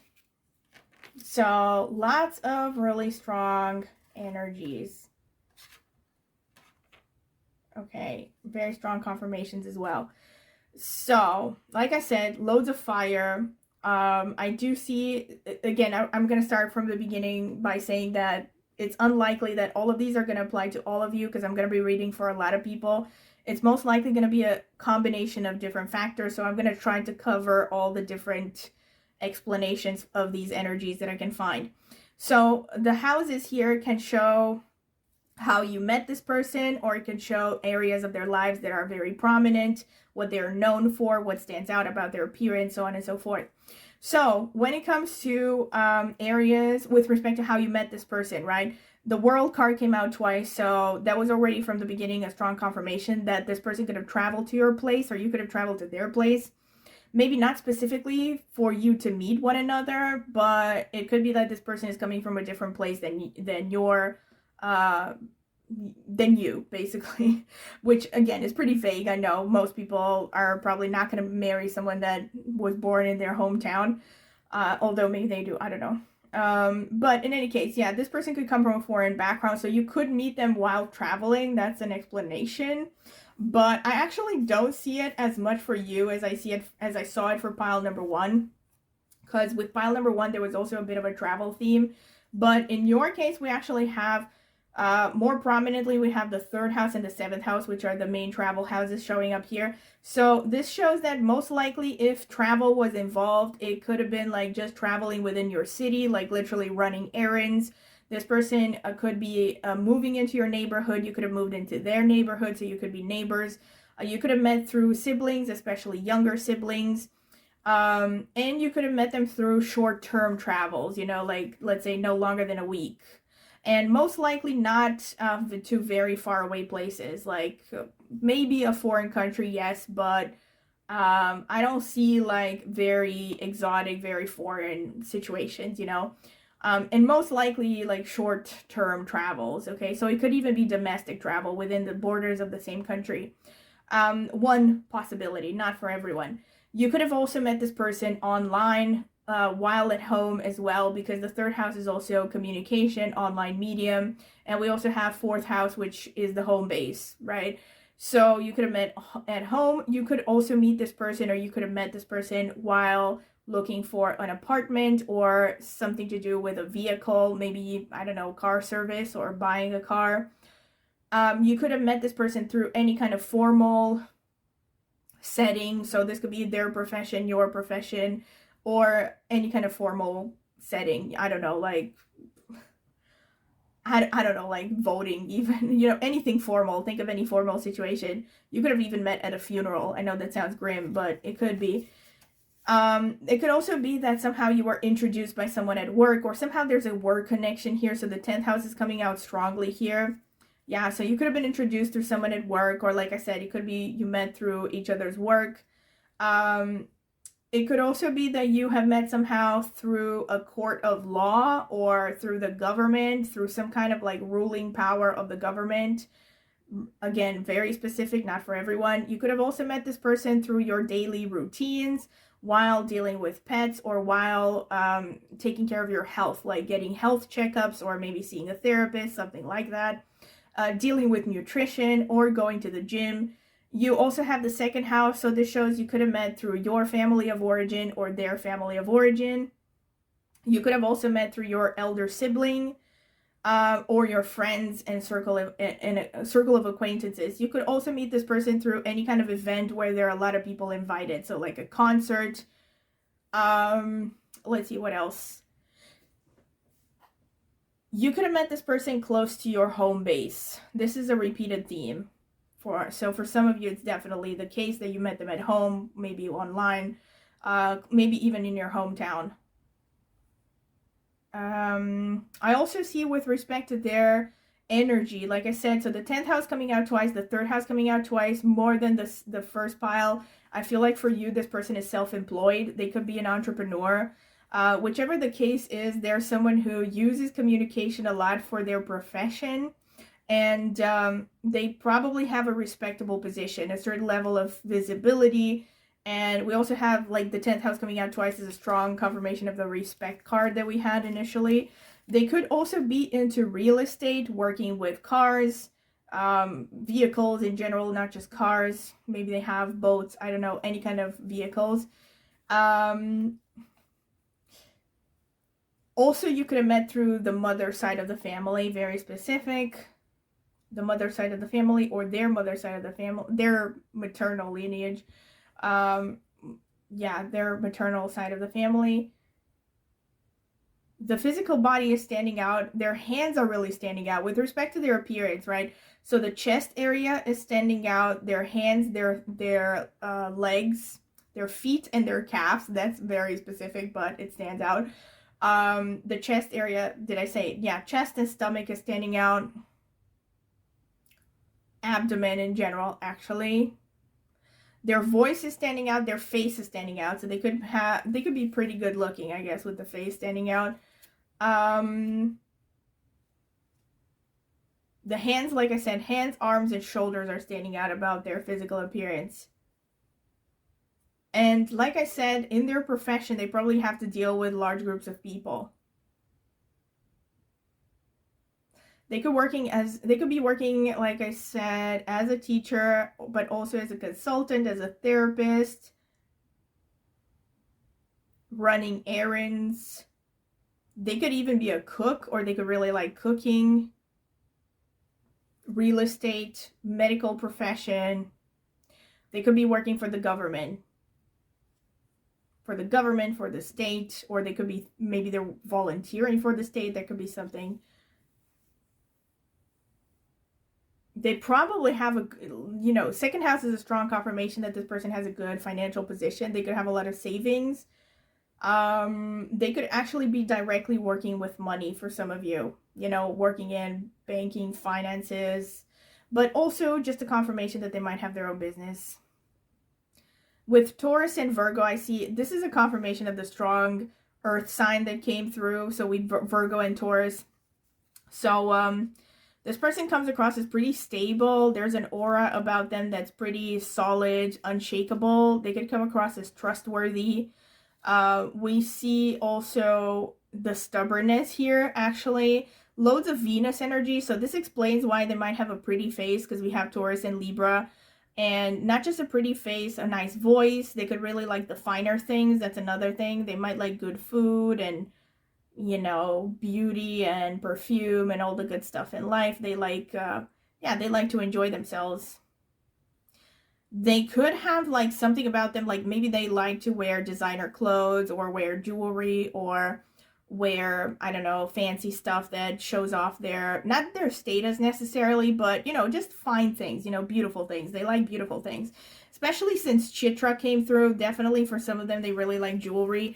Or they just like sparkly things. Maybe not jewelry, but if this is a man, maybe this could be like watches or, I don't know, like all kinds of accessories that are shiny and bring attention, catch the eye,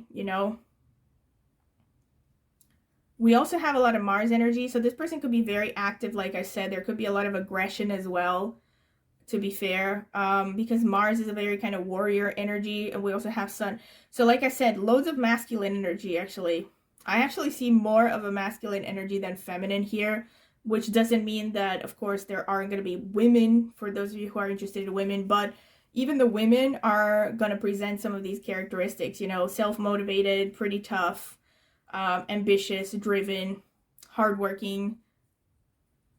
And yeah, with the Sun and Mars, like I said, this person could actually be good at working with kids, or they might even be having kids. They might have kids, or you might have kids.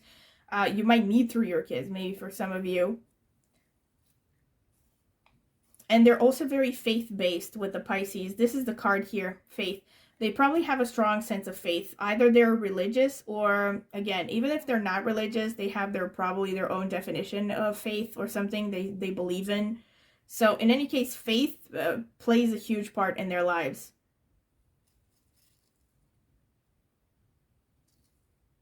They're probably very passionate. And also with the Sun and the Mars coming out, I'm seeing strong muscle mass, around average height, I would say, for most of you, average to maybe slightly above average, just based on these. We're going to see what else is coming through the physical characteristics. I also see a pretty sturdy physique, you know. I'm seeing a pretty broad body here, like strong shoulders, squarish, you know, a lot of squarishness, you know. Maybe a square jawline, a strong jawline in any case.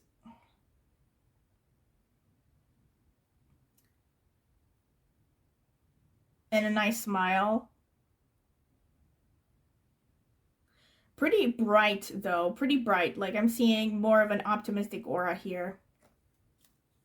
All right. I also feel for most of you, this person has fair complexion, but again, that will depend also on racial background and everything. But I feel like they tend maybe towards the fair complexion of their fairer complexion of their genetic inheritance, if that makes sense.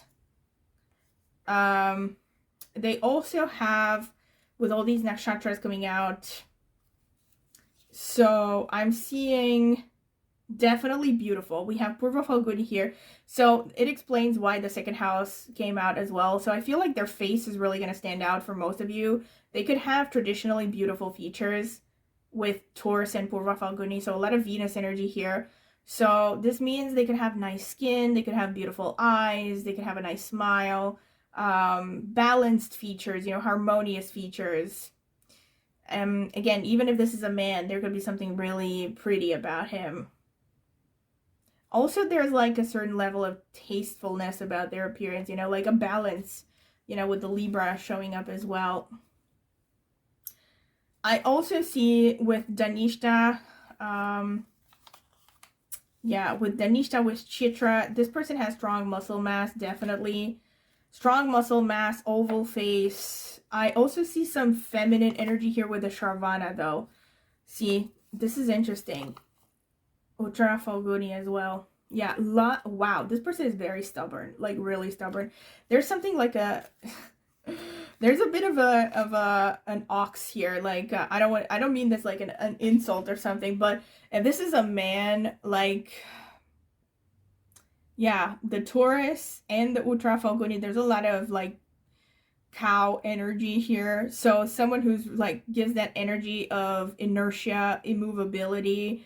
But again, they're not totally immovable. It's just that this person can be really, really stubborn and have a strong will on the positive side. It's just that it's difficult for them to change. Like it's difficult for you to get them out of their, you know, routines or stuff. Like once they set their minds on something, that's how they're gonna be. And they're very creative, potentially artistic. They really love art. Definitely a beautiful voice. I'm seeing this with your pile in particular. Attention to detail. They could be very visual. They could be interested in photography, maybe movies, making movies, maybe even fashion. See how this resonates. With the Gieshta showing up, this is really specific. They could have trouble sleeping, or they could like to stay up late. It could also show they might be wearing things that have a spiritual significance, like an amulet or something, or maybe they have tattoos that have a spiritual significance. It also shows with Gieshta that they're most likely self-made. So this is someone who has achieved a lot through their own efforts, and even if they come from a good background, they're probably one of the more successful members of their family, and the rest of their family kind of looks up to them.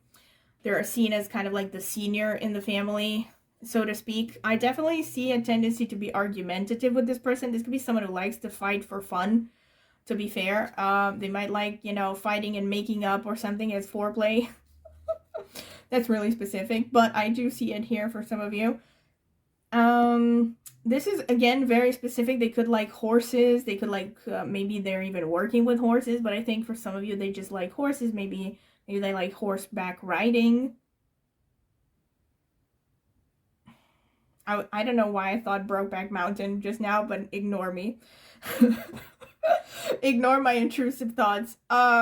Anyway, hey, unless you're gay and you like Brokeback Mountain, that's totally cool.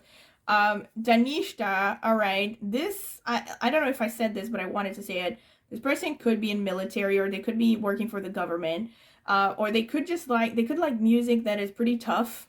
I've seen this a lot with people with Danishta. They could like rap a lot, and you know, not just rap, but they like music that is really activating the root chakra. You know, a lot of drums and a lot of kind of battlefield cry, war cry sort of music. I don't know if that makes sense.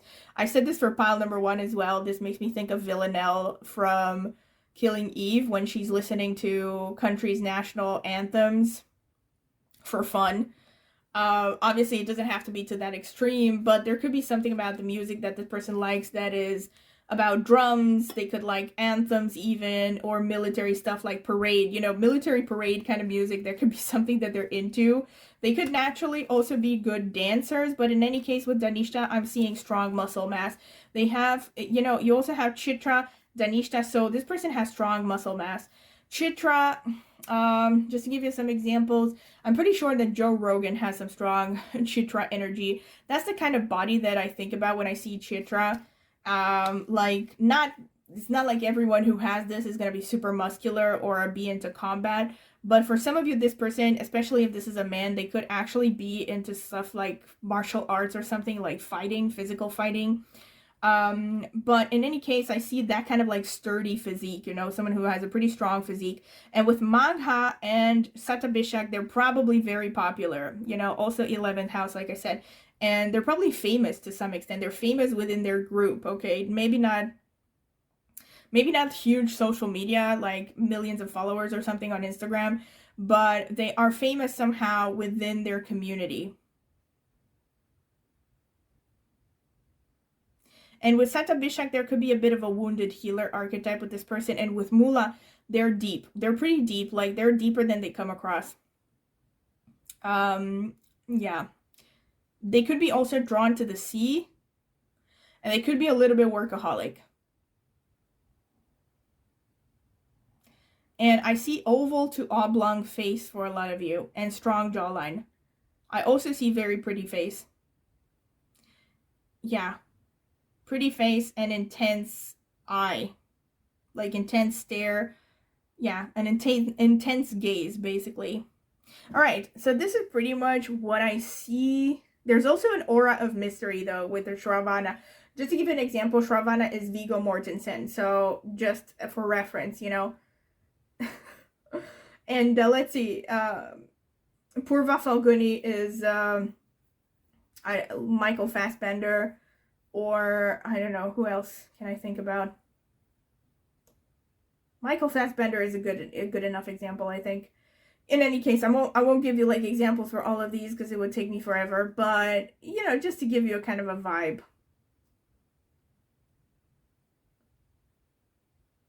Ashwini is Daniel Day-Lewis. Okay, I'm gonna shut up.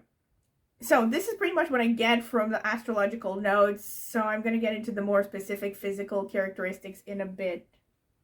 Alright, so let's see. Pile number 2. Spirit, tell me about pile number 2. Who is their future spouse? What does this person look like? What physical characteristics can you give me? Okay. I think that's enough, okay. So, loads of messages. Let's see. We have brown eyes. We have nose bump on their nose. We have jewelry. Ooh, confirmation of what I said. They could like to wear jewelry. Dark brown, black hair. We have tattoo. All right, some of them could have tattoos. Extroverted. We have jovial, playful expression. We have medium tan skin. We have classic, elegant style. Confirmations. We have dark brown or black hair. We have round eyes. We have full lips. What is this? We have relaxed. Okay, their countenance might be relaxed. Triangular or heart-shaped face. We have almond-shaped eyes. Okay, so for some of you, they're almond. For others, they're round. We have strong nose. Okay, so the nose is coming out strongly. We have facial hair. We have broad shoulders. Confirmation. We have melancholic or serious expression.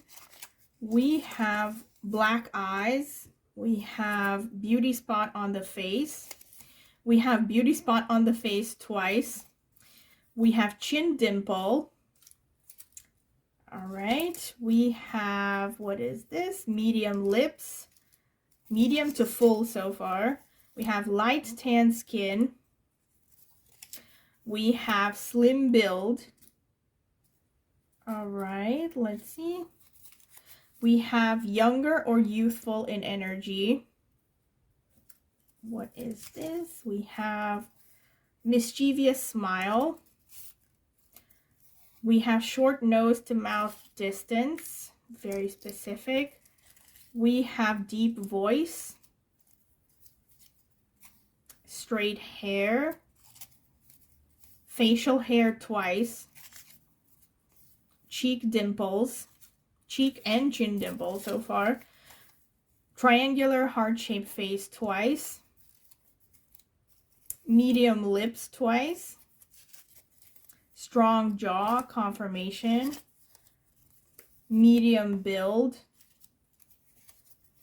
Square face. Confirmations. Okay, strong jaw, I said that. Let's see what else. Brown eyes. Brown eyes came out twice. Nose bump. Okay, twice. Athletic body, confirmations. Mischievous smile twice. Black eyes came out twice. Aquiline nose. So the nose is pretty prominent with this person. We have hooded eyes. That's pretty scorpionic as far as I noticed. Hazel eyes. So far pretty dark eyes, okay.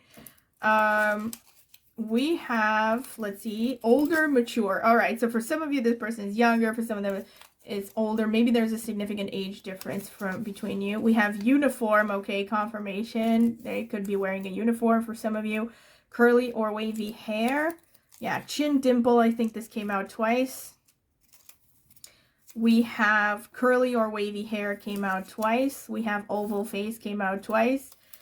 We have broad smile came out twice, pretty sure. We have thin lips, okay, so they have lips that are all over the place. Melancholic, serious expression.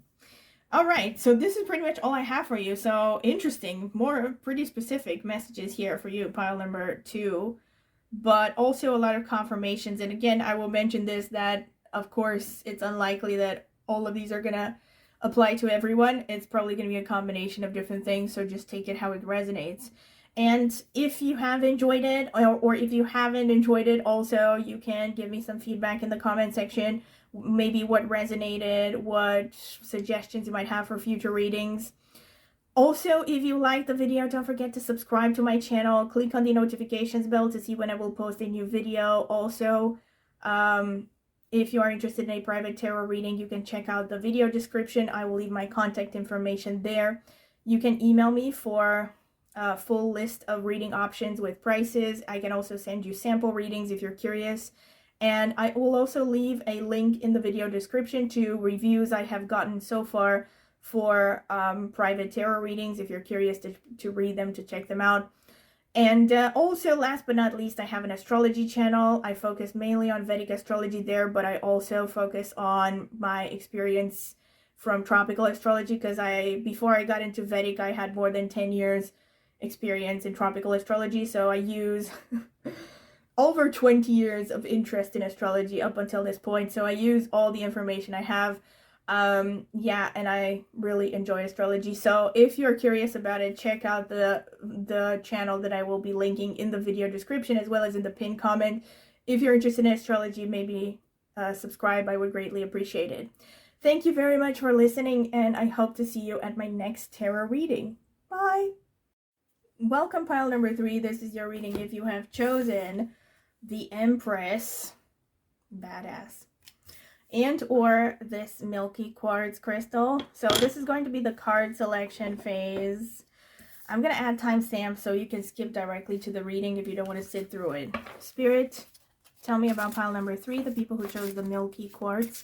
Who is their future spouse? Anything you can tell me about this person's future spouse would be greatly appreciated, Spirit. Spirit, who is pile number 3, the milky quartz group? Who is their future spouse? Tell me anything. Appearance, personality.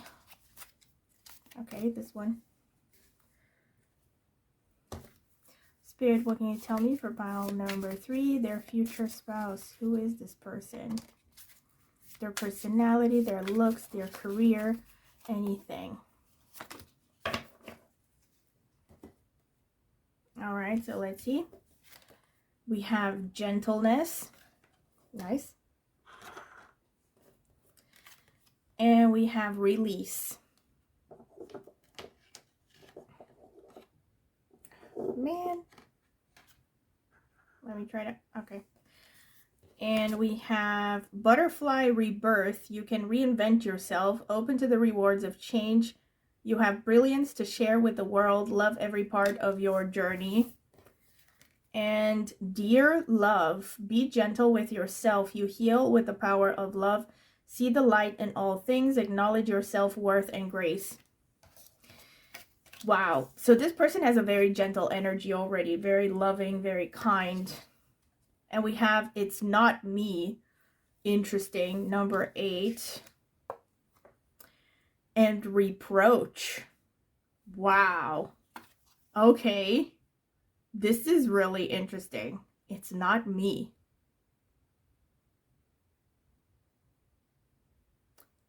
This could be interpreted in 2 different ways, to be fair. Either this is a person who really focuses on self-love, or they have a lot to learn in terms of self-love, or this could actually be a sign for some of you that this is not the person you have in mind.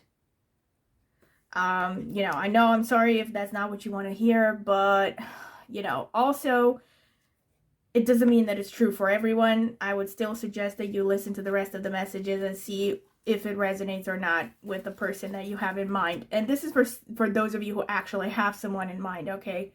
Because not everyone is going to be thinking about someone. All right, so let's see what the tarot cards have to say. Spirit, what can you tell me for pile number 3, the people who chose the milky quartz? Who is this person's future spouse? Who is this person's future spouse?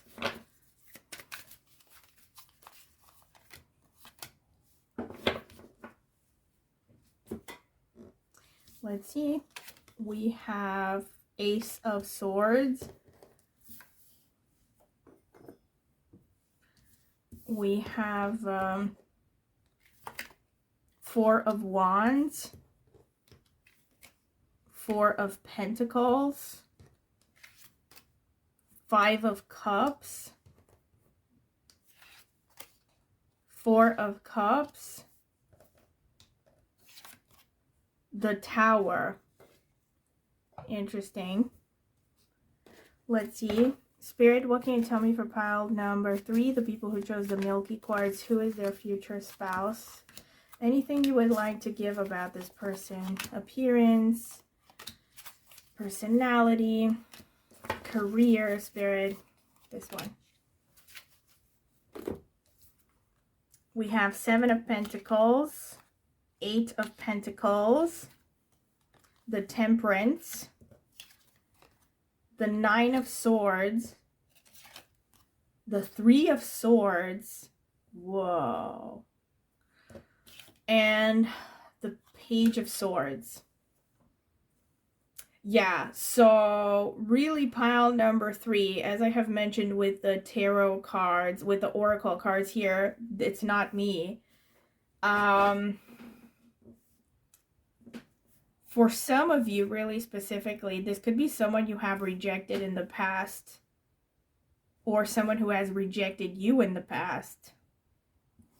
Somehow, either that, you know, either someone that you have rejected in the past, or like you've had some kind of dealing with this person before, or this is someone that you're not going to immediately hit it off with.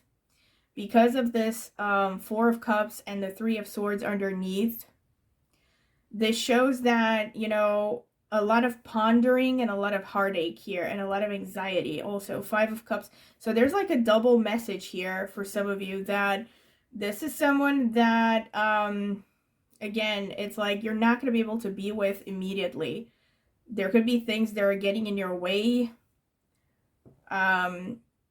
This could be anything that, you know, has to do with outside circumstances.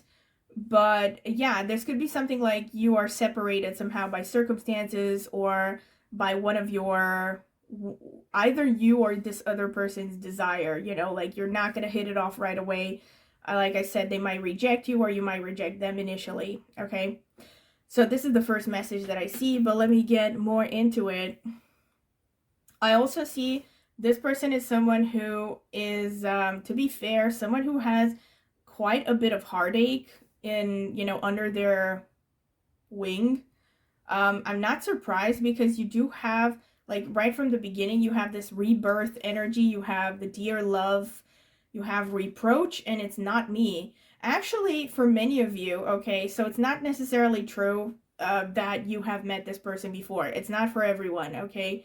But irrespective of whether you met this person or not, I feel like this is someone who carries a lot of self-doubt and a lot of, potentially a lot of self-hatred. Or at least they have done so for a long period of time. And I feel like for most of you, when you meet this person, this is a person who's working on themselves, you know. They're really working on understanding themselves, healing their past wounds, reconnecting with their true nature. This is why you have the butterfly rebirth energy, you know. And I feel like the reproach, and it's not me, is more about this person kind of learning, and also the release card and the gentleness, you know. This all makes me think of healing, you know. This person is like going through a lot of healing, and you figuring out who they really are, and understanding that they're not really as horrible as they had thought up until that point when you met them. Maybe for some of you, you're going to meet them in the future, but you know what I mean. Or it could be like they're dealing through past traumas, you know. Like, I feel a lot of heaviness here with this pile, to be honest. And I also see this with the Tower and the Page of Swords underneath. Like, the Tower shows very intense emotions, you know. There's a lot of inner turmoil in this person's heart. There's a lot of hurt. There's a lot of disappointment. I also feel like this person has an aura about them of maybe a little bit of crying over spilled milk, to be honest. I don't want to say, again, victim mentality, but maybe something that kind of looks like that, you know, someone who is still kind of lingering over past hurts and past mistakes that maybe they have made, and they're in a state of anxiety. This could be around the time when you meet them, you know. They have this kind of energy about them of heaviness, and also just a lot of inner turmoil. On the plus side, though, this is a person who, look at this, you have the Four of Wands and you have the Eight of Pentacles. This could actually be a person, this is really, you know, probably specific, but this could be a person who is working in real estate. They're working in real estate, they're working in architecture, interior design, working with vehicles. They could be working in the hotel business, you know, traveling as well. Something to do with homes, you know, or they could be just working from home, obviously, but I also see that unlike the other two piles, for you, it's more likely that this person is employed, you know, like they're someone who is really working on something, on their craft or something. They're very dedicated towards increasing their knowledge base in a specific field. So I see more of a trained professional here in this pile. And I also just see someone who is pretty hard at work. You know, they're very focused on their career and they're kind of growing their status and their career. You also see here with the Ace of Swords and the Seven of Pentacles that this person has probably a lot of original ideas. They're very intellectual and they're really working on reaping the fruits of their, not just the fruits of their labor, but to expand their ideas, you know, to really build on their ideas. Maybe a business idea, or, you know, they're coming up with original ideas that they are then working on and expanding. So I feel like this person is just really focused on their profession, to be fair, but I also see a lot of heaviness, really. I also think that with the Four of Wands, this person is someone that you can build a happy home with, definitely, because the Four of Wands is about happiness overall. It's about emotional happiness, spiritual happiness, and material happiness. So I feel like the two of you together, this is really specific. Also, if you notice, you have a lot of number fours. So I feel like this person actually has at their core an unshakable base. You know, this is a person who's not easily rattled. They could even come across as someone who really can handle crisis situations well. Even if they are someone who's maybe a bit sensitive sometimes, this is a person that probably has gone through a lot of stuff and is not someone who easily is defeated or, you know, gives up or anything like that. You know, I see an inner resilience with this person that is very, very strong. And I also think there's a basic just security that you get from this person, a sense of security, of stability. Like, you know, this person is just going to be there for you. They're like the bare rock, you know, that you can always count on. This really makes me think of, this is really specific and maybe some of you are not going to like it, but it makes me think of Heathcliff from Wuthering Heights. There's this part in, there was this part in the book where Kathy, you know, I'm not going to get into the whole story of Wuthering Heights, but I don't even remember who wrote it, like Emily Bronte, one of the Bronte sisters anyway. Anyway, it's about this couple that is very unconventional and she's kind of an aristocrat and, well, semi-aristocrat, and he is adopted by her family, but he's a gypsy without a family, and so there's this huge gap between their upbringings, and yet they grow together and they fall in love even as kids.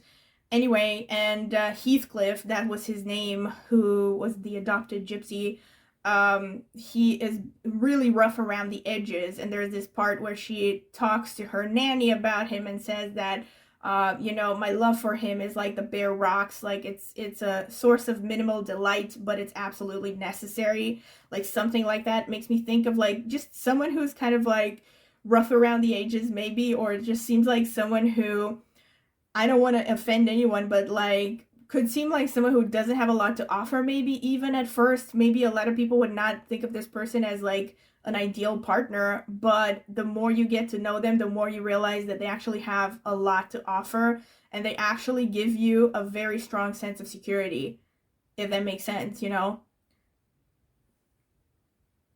Pretty much this is what I see. Let's see what else I get. But I see also pretty, you know, ironically, even though there's some heavy cards here, there's a pretty strong balance between elements here. So I see there's also swords energy, so that's air. I see some fire energy, which is wands. I see cups a little bit. And also, I definitely see predominance of swords energy. So this could show this person has prominent air placements like Gemini, Libra, Aquarius. They could also have like the planets, you know, Venus, Mercury, maybe Rahu and Saturn prominently placed. I also see Mercury also potentially very strong. Fourth house could be very strong, or the moon could be very strongly connected to this person. And I also see this person, look at this, we have the Four of Pentacles, we have the Temperance. So this person can actually come across as pretty level-headed. You know, they're like I said, there's this energy of like unshakableness about them. This is what I'm getting. Like someone who, even though looks like they're a bit of, maybe even a little bit unhinged sometimes, you know, even if they might, you know, lose their temper or something, you know that there's like a bare rock there that is just not going to move no matter what, you know. There's just this feeling of like, I can depend on this person. Also, can I just say that this person is good looking? This person is definitely good looking because not only because we have the Empress as the original card, but we also have here the butterfly. We also have this "it's not me" here with the mirror. And we have here the reproach with the snake. Here's another thing with the snake and the number 7 showing up repeatedly. I wouldn't be surprised if this person has strong Scorpio, Ketu energy as well. We're going to see that in the astrological notes in a bit. But with a lot of Ketu energy, there's a very strong spiritual energy about this person. Also coming up in the gentleness and the release as well. So we have strong spirituality here. This is a person who has a lot of wisdom. I'm even getting potentially like a bit of a shaman vibe here. Someone who's unconventional, but not in a crazy over the top way, you know? Someone who's like quietly mysterious and unconventional. And I also feel like this person, this is really specific. They could be working with electrical devices. They could be working with electricity, cables, stuff like that. Small electronics as well. They could just be in an IT maybe, but they could be working especially on hardware, like computers, like small electronics, computers, phones, stuff like that. So also with the Temperance, that's what I was getting at. With the 4 of Pentacles and the Temperance, they could be blending very different activities at the same time. So either they have like 2 lines of business or 2 professions that they're working on at the same time, or they have, let's say, a hobby that is very unconventional, and you might think, why is this person who, I don't know, is a lawyer by day also a singer by night or something, you know, something like that. It's like they might have, or they could actually have some kind of profession where they're actually blending qualities in a unique way, or different skills in a unique way, you know. Another thing with the Temperance is that literally for some of you, this person could be mixed race. I'm getting different, potentially mixed ethnic background, but especially mixed race for some of you.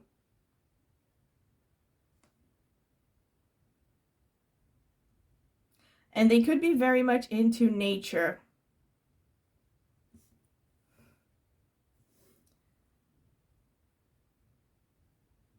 I have to admit, this person is probably struggling with, not struggling, that's not the best word, but they're still working on gaining a sense of structure in life. This could be a person who is like constantly trying to find the balance between having structure, having stability, having a routine, and on the other hand, having a constant sense of freedom that they crave, you know? But I definitely see some you know, emotional heaviness with this pile. Definitely there's some heartbreak here. And yeah, this person could even come across honestly as someone who just has this hurt energy, you know. Maybe your first impression of them is that, oh, this person looks pretty heavy, they like emotionally, or they could seem sad a little bit.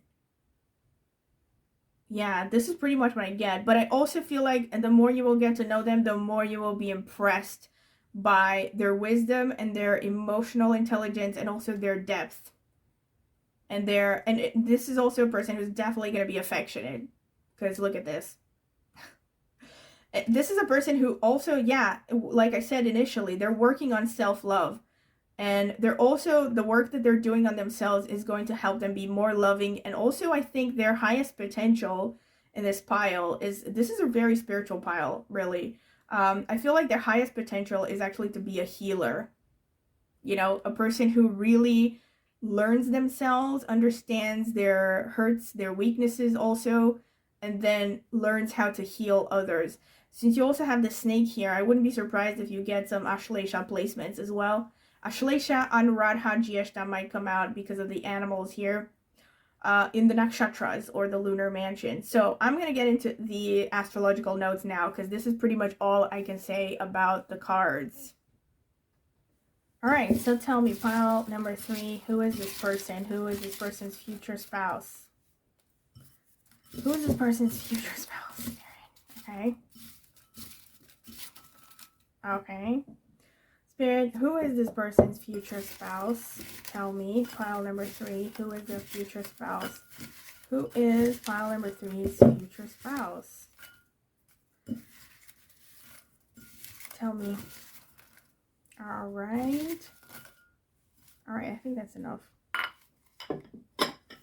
I don't know why, but I got the desire to get out a lot more notes for you than for the other pile, so I'm curious to see what's going on here.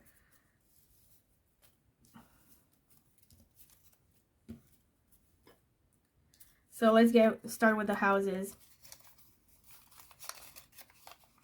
We have 12th house, not a surprise, all right? So a lot of spiritual energy. This person could also be someone who has spent long periods of time in isolation. 11th house, okay, so this person could be someone you meet through your circle of friends, or this could actually be a friend. Yeah, 3rd house, communication is important for them. Okay, let me just take all of them out and then I'm going to break it down. We have 8th house, okay, so another water house that is connected to that Scorpio energy that I was talking about. Also research, depth, you know, occultism. 12th house twice, such a strong confirmation. All right, 1st house, and which is the physical body. 5th house, okay, creative energy. We have 1st house twice. All right, very interesting. We have 3rd house twice, okay.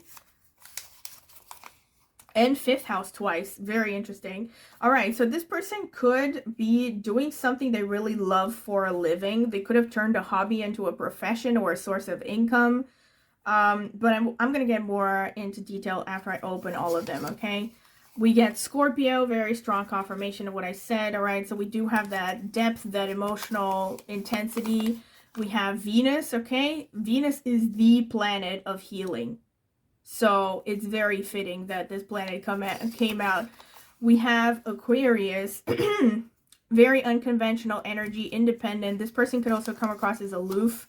We have Saturn. All right, this explains the heartbreak cards, the stress. This person has gone through a lot of shit, you know, pardon my French. But yeah, I see a lot of heaviness. That explains the heaviness. Libra, all right. I'm laughing because, like, I think Libra came out in every pile so far. Lots of Libra going on. Mercury, strong confirmation of what I said, okay? So yeah, we do have a lot of air energy. Like I said, not surprised. This person could also be in their head a lot. We have Taurus, very strong Venus energy here. We have the moon, not a surprise. Deep emotion, like I said, emotional heaviness, emotional energy, and also intuition with the moon. Capricorn, okay, so more Saturn energy. We have Mars, okay, so this is a fighter energy. Even though this person has gone through a lot, they're very resilient. And Sagittarius, okay, a lot of wisdom. Wisdom and a desire for freedom. Wow, Purva Bhadrapada, very strong relevance. I'm going to get into it a little bit, but Purva Bhadrapada is connected to burning karma and going through a lot of crap, basically. So it's very fitting that this nakshatra came out with all the heaviness here. It's also associated to, one of the symbolisms associated to Purva Bhadrapada is the pillar of fire. It's also associated to Kundalini awakening, but just going through hell and back in life to burn karmas in general. Purva Falguni, all right, so we have the Leo energy going on. This person is also good looking, definitely. This is a strong confirmation of the Empress. And Venus is a strong confirmation of the Empress as well.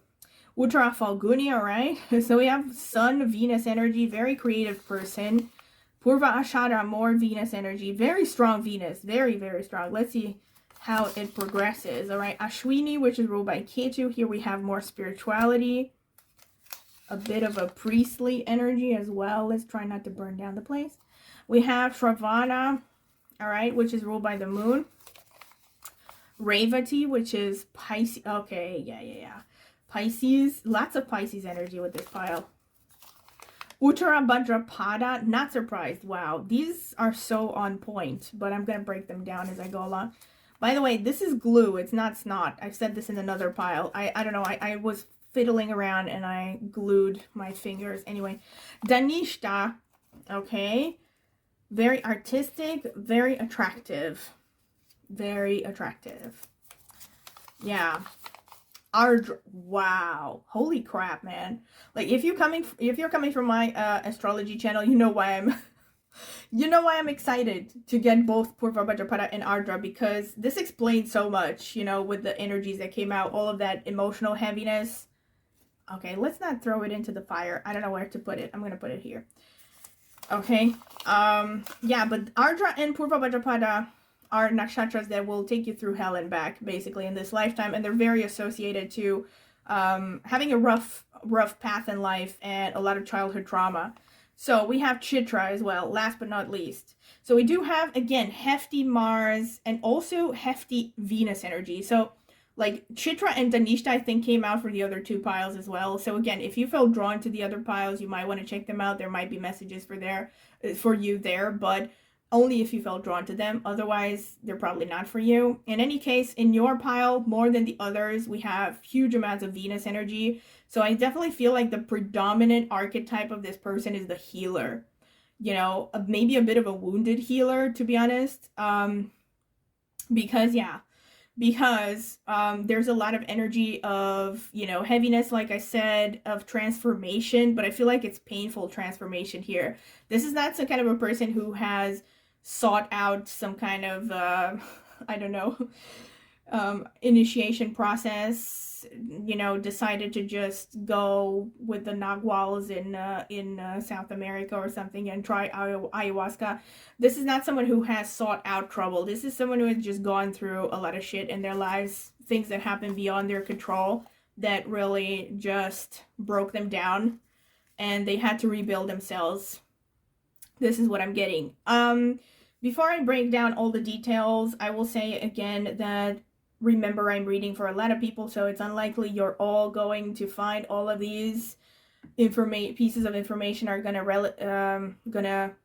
relate to you. So take whichever messages resonate, but I'm gonna try to break down all the detailed descriptions of all these placements that I'm seeing here. So with respect to the houses, this could show prominent areas in this person's life, areas with respect to their body that stand out.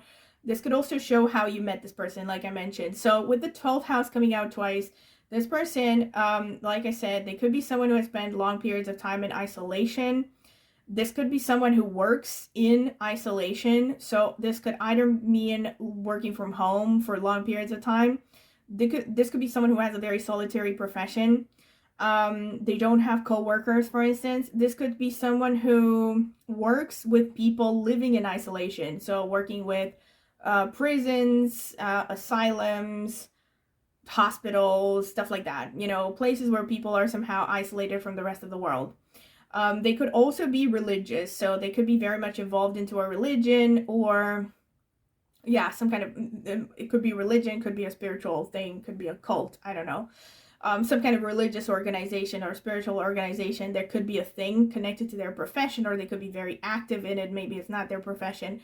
But somehow faith is important for this person, having a spiritual side. 12th house also is just very intuitive. Like I said, this is a strong confirmation of what I said. The 12th house coming out twice and the 8th house as well. These are water houses, and they're very much connected to the subconscious, the 12th house especially. So this person could even have like prophetic dreams, you know, like I'm talking that level of intuition. They have a very sharp intuition, this person, and not surprising because I won't get into it, but generally the people who have gone through a lot of suffering become the most intuitive. So it makes sense, you know. This person probably has, like I said, very sharp intuition.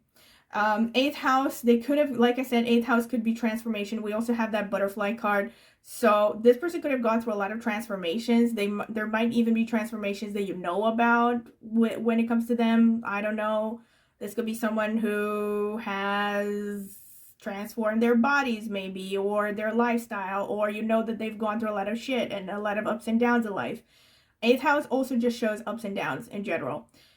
And let's see, we have 11th house. With respect to how you met this person, yeah, you could have met them while you were isolating. Like I said, you could have met them through maybe hospitals, maybe even prison, who knows. Places of worship could be a thing. Anything connected to spirituality, also things like an ashram or spiritual retreat for some of you. You could have also met this person close to your place of birth, close to their place of birth, like literally their hometown. You could have met them at the gym because of the 1st house here. You could have just shown up at their place. I mean, depends on the situation for the first time. 5th house came out twice as well. You could have met this person while pursuing education. So this could be anything from a course, let's say, or it could actually be university. Usually with 5th house, we're talking university settings, not so much high school or something. Yeah, or you could have met this person through any activity that is creative, like a hobby, or even traveling for fun, like a holiday. Or it could be working with kids, through working with kids. Maybe if you have kids, it could be through you somehow met, I don't know, while taking your kids out for a walk or taking your kids to school, something like that. Or their kids, you know, through their kids or something. 5th house can also be meeting through, let me think, any kind of speculative activity, but that's kind of difficult to relate to. With respect to finances, I don't know, like maybe you were going to get a lottery ticket and you met this person or something. 3rd house coming out twice. Definitely some of you could have met online. 3rd house is about communication. With respect to, also 11th and 3rd houses. So you could have met this person through your siblings or their siblings. You could have met through your circle of friends. Like I said, for some of you, they could at first be a friend. You could also meet this person through your neighbors, through your neighborhood. You could also met through their family. Through their family, or, all right, this is really specific. If you meet this person when they're married, you could have met through their in-laws. 8th house can also have to do with finances, banking, investment, stuff like that. So let's say when you're seeking financial advisory, you could meet this person. When you are, let's say, looking to get a bank loan, you could meet this person. They could be working at a bank. So anything that has to do with learning about investments, stock brokers, stock brokerage, stuff like that, you know, finances, insurance could also be a thing. For some of you, this person, like, you could have met at the therapist office or any kind of work, any kind of activity where you are trying to change or improve your appearance, or they could change or try to improve their appearance or their mental health, somehow, some kind of transformative work about themselves, you know. This person, with respect to the line of work, okay, they could be, like I said, working in isolation. For some of you, they could be working in something very physical. So for some of you, they could actually be like a physical trainer, a therapist, even a psychotherapist, because the 8th house is about psychotherapy. They could be working, again, in anything that has to do with transformation, working with resources, let's say, or, you know, like renewable sources of energy, non-renewable, so stuff like that, resources. They could actually have a profession connected directly to death somehow. All right, very specific, but someone has to do it, so these professions do exist. They could be working with kids. They could be a teacher. This is pretty strong because the 5th house came out twice. And in any case, for many of you, they could be either working full-time, or they have a hobby that they have. I was going to say they either work full-time and something they really love to do, or they have a hobby that they are making money from, you know.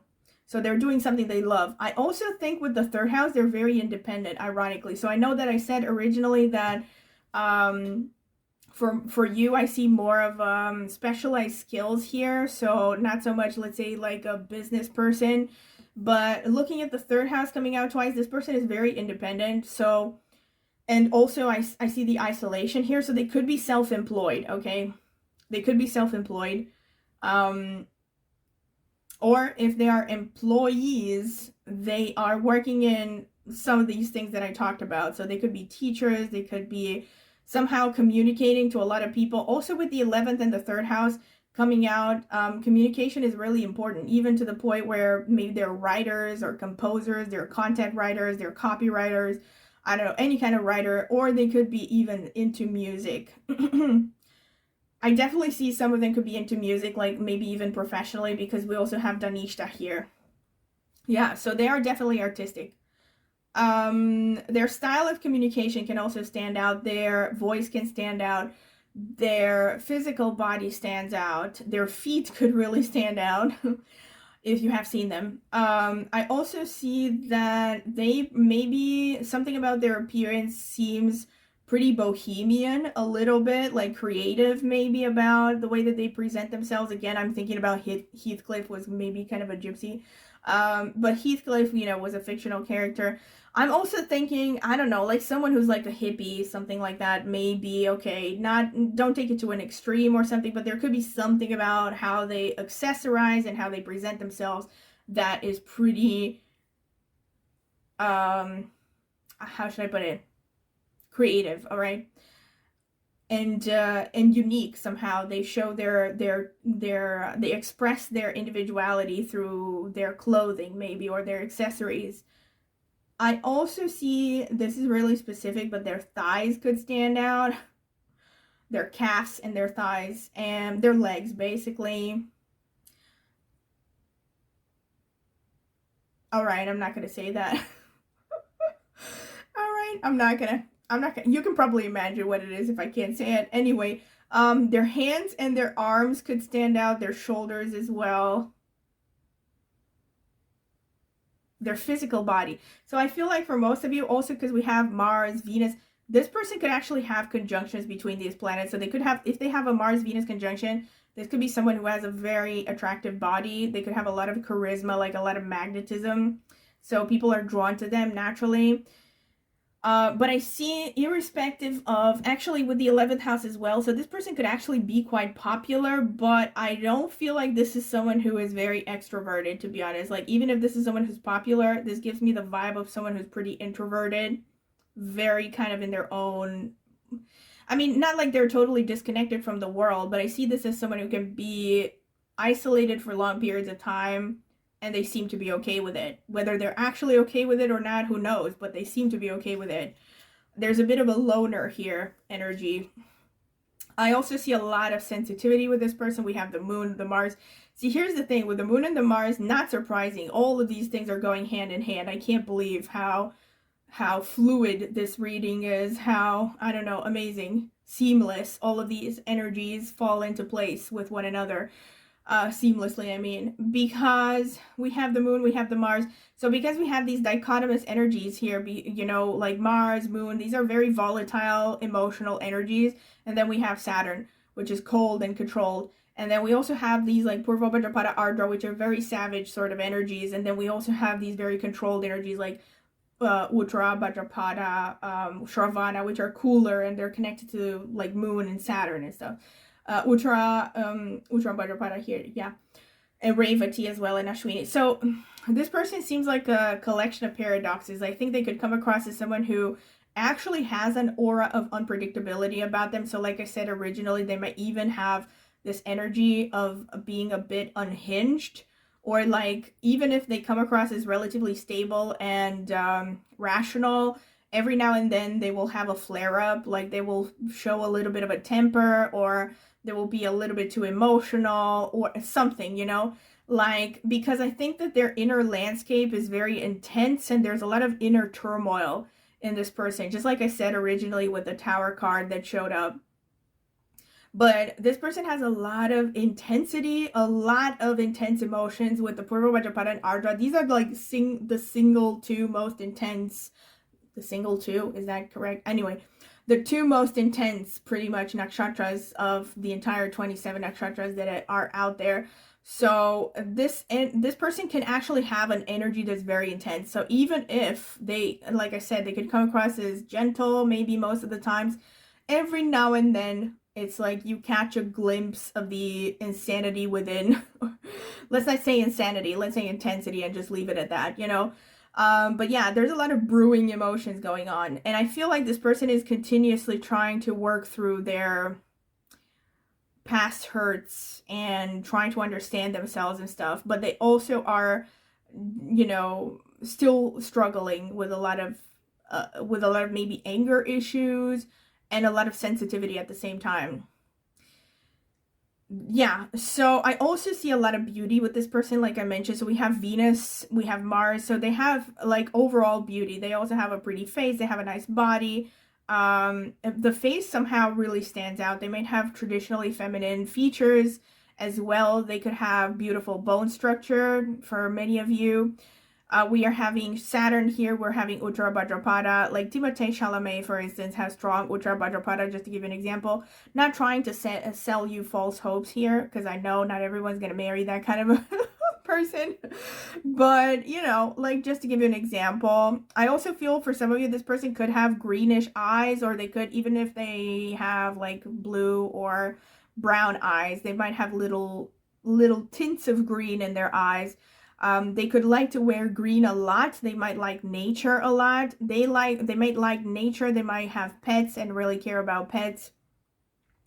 There's something of a free spirit about this person as well. Like there's something about them that looks untamed and they can't really fully submit to regulations in general. They might really resent any kind of restriction, and they might come across as undisciplined as well.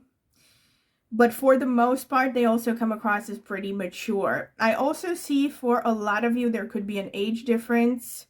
This could be either they're younger or they're older. I don't really see a preference here. And of course, it's going to vary from one person to another. But there could be a significant age difference, at least a few years for many of you. This person also comes across as very independent, unconventional, very intense. Like I said repeatedly, we have repeated messages that show intensity here, so that's why I keep mentioning it.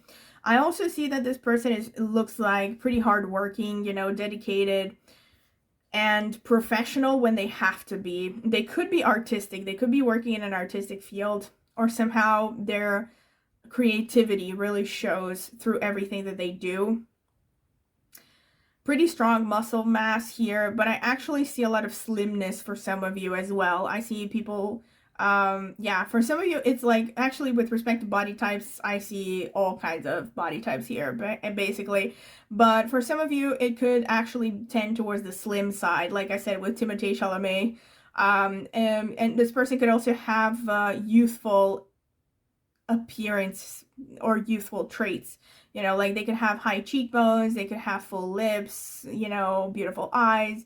So they might actually look younger for their age for most of you.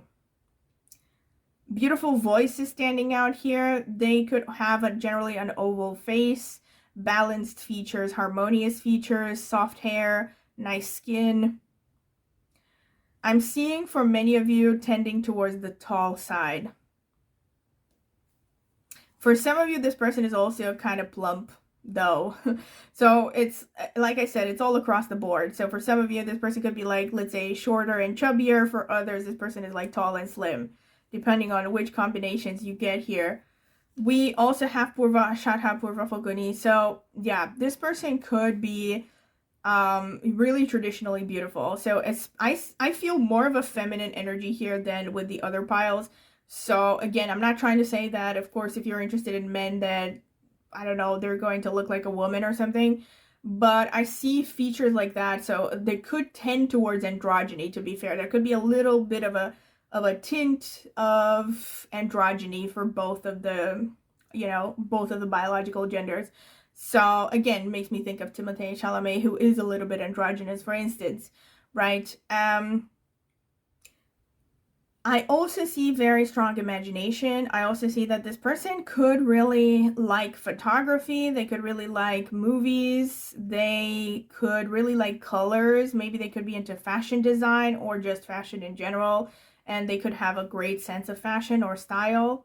They might really like jewelry. They might really like shiny accessories that catch the eye. With respect to their style, they could really like animal prints for some of you. And they could really like cats. Maybe they're really, they could really like cats in the sense that, I don't know, maybe they, yeah, like, again, they could have cats, or maybe they like jungle prints, like leopard prints or tiger prints or something like that. They could also be drawn to the sea. And I see a lot of like really a balance actually between the sun and the moon energy here. Very creative, like I said, very strong intuition, very strong imagination.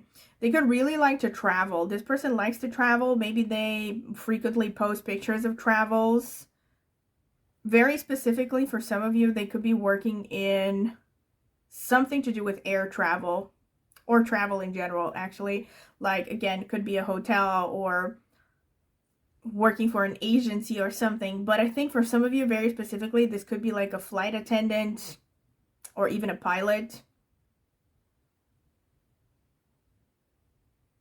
Their eyes could be wide set for some of you, pretty wide set. And I think for, yeah, again, no, with respect to complexion and stuff, I see it all across the board, to be honest. I'm gonna see what the more specific physical characteristics say, because I have some of those notes. Yeah, I'm seeing a lot of full lips, really. And I'm also seeing I'm seeing overall just this person is really good looking. Strong muscle mass as well. Like, irrespective of their body type, so whether they're chunky, whether they're short, whether they're tall, whether they're slim, I see pretty strong muscle definition, you know, strong muscle definition, and having prominent features, like well sculpted features, you know, like prominent cheekbones, a nice jawline, stuff like that for most of them. They could be really into mermaids, mermaid aesthetics, especially if this is a woman, but even if it's a man. Like, I don't know, maybe they have, again, maybe they have a lot, or they wear mermaid imagery, or they're just very drawn to that aesthetic for some reason. Maybe they like stories about mermaids or something. I definitely see this person is kind of a free spirit, though. Like, more of a free spirit, or even, for lack of a better word, a bit more chaotic than the other two piles. Yeah, but this is pretty much what I can see, actually, from the astrological notes. So I'm going to get into the specific physical characteristics now. All right, so let's see. Pile number 3. Tell me, Spirit, who is pile number 3's future spouse? Give me some physical characteristics here. Tell me, Spirit, who is pile number 3's future spouse?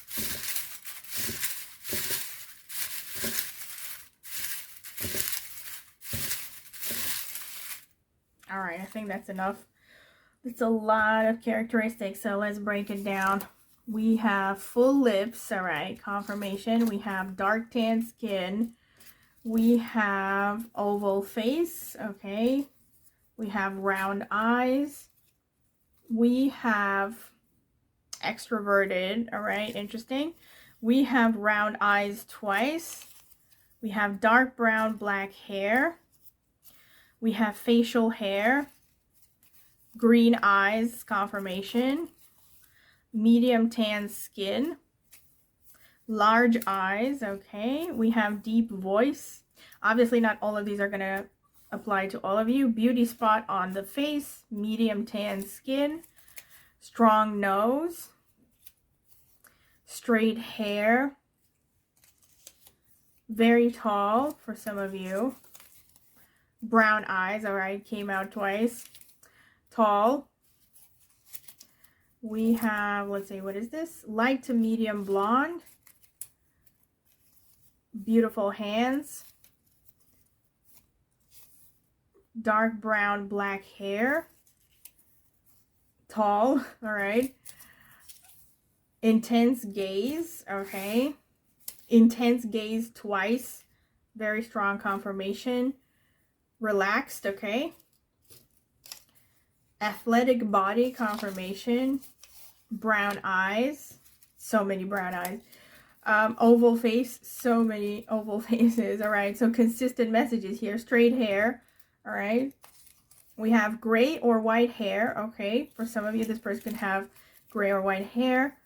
Almond-shaped eyes. Raspy voice. Deep voice, okay? Deep voice came out twice. Classic elegant style.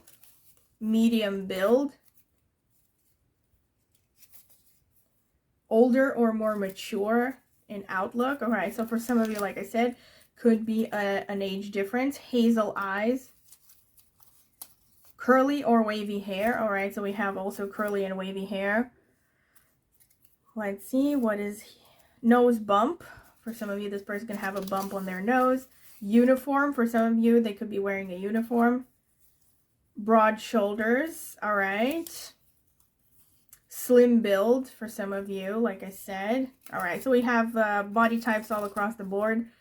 We have rounded face. Sporty casual style. Melancholic or serious expression. That's a confirmation. Square face. Melancholic or serious expression. Yeah, confirmation of that heaviness that I was talking about. Raspy voice. Tattoo. All right, for some of you, this person could have a tattoo. Relaxed. Okay, this came out twice. So they could have a relaxed aura about them. Hazel eyes came out twice. Red or auburn hair for some of you. Let's see, what is this? Hooded eyes. Large eyes, all right? So the eyes are really standing out here. Jovial, playful expression. Glasses, okay. Blue or gray eyes. Nose bump came out twice. They could have a nose bump. They could be active, all right? Active came out. Strong build, muscular. Light to medium blonde came out twice. Aquiline nose. Younger or youthful. So for some of you, like I said, they could be younger. For others, it could be more mature and active. All right. So overall, some pretty strong confirmations. All right. Is this one that I missed? Black eyes. Okay. So with respect to eye color, we have like all the different eye colors possible, really. Yeah. With respect to hair color, yeah, we also have like hair colors. We also have all across the board because we also have like dark hair, you know, medium, light, blonde, auburn, red. Yeah. Also gray hair. Yeah, for some of you. So all the different hair styles. Yeah. So very strong confirmations. And I hope that you have enjoyed this. Of course, take what resonates. Please comment in the comment section to which extent it resonated, maybe with the person you had on your mind. I'm really curious to hear that. So if not, come back to the video once you meet them because I'm really curious. Yeah, and if you have liked the video, don't forget to like, subscribe to my channel if you have found value in any of my readings. Also, click on the notifications bell if you want to see when I will post a new video. And if you're interested in a private tarot reading, you can check out the video description. I will leave my contact information there so you can email me for a list of reading options with prices. And I can also send you some sample readings if you're curious. And also in the video description, I've left a link to reviews I have gotten for private readings. So if you're curious to check them out in case you're interested. And also, last but not least, I have an astrology channel and I will be linking it in the video description as well as in the pinned comment. Maybe check it out and subscribe if you're interested in astrology. I focus mainly on Vedic astrology. So I use the sidereal zodiac, but I also use my insights from over 10 years of getting into tropical astrology as well, and also other systems of divination. So if you're curious about it, interested, of course, please subscribe. I would greatly appreciate it. And I hope to see you at my next tarot reading. Bye! Welcome, pile number 4. This is your reading if you have chosen this card over here with number 8 and strength, and or this ruby zoisite crystal. All right. So this is going to be the card selection phase. I'm going to add timestamps so you can skip through it because I will be taking my time. Spirit, tell me about pile number 4, the people who chose the ruby zoisite. Who is their future spouse, Spirit? Who is pile number 4's future spouse? All right, I'm really getting a strong urge to get both of these, although the other ones only got 2 cards from that deck. Spirit, tell me about pile number 4, the people who chose the Ruby Zoya side. Who is their future spouse? Tell me, Spirit. Who is pile number 4's future spouse? Spirit, who is pile number 4's future spouse? Tell me. Who is pile number 4's future spouse? Tell me. All right. So let's see. We have balance. Okay.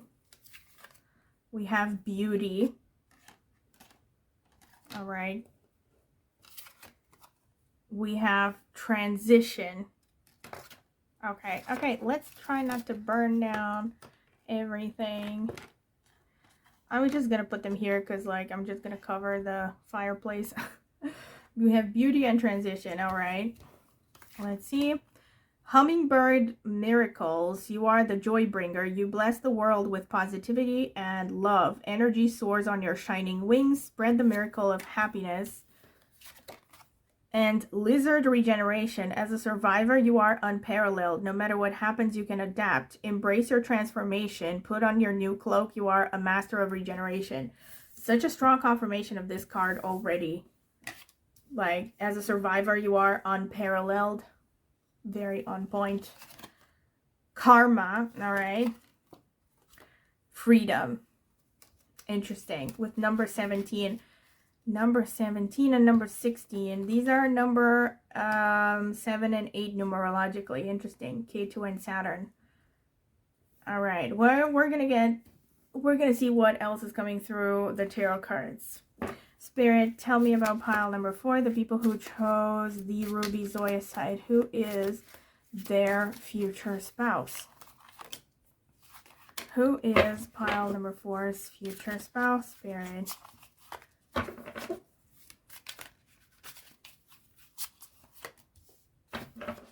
Who is pile number 4's future spouse?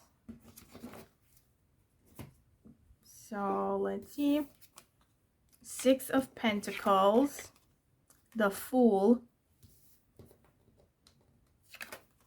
the 5 of Swords, the 10 of Pentacles, the Ace of Pentacles, the 5 of Cups. All right. Let me get some more. Spirit, what can you tell me for pile number 4, the people who chose the Ruby Zoya side? Who is their future spouse? Anything you want to say about this person, Spirit, would be useful.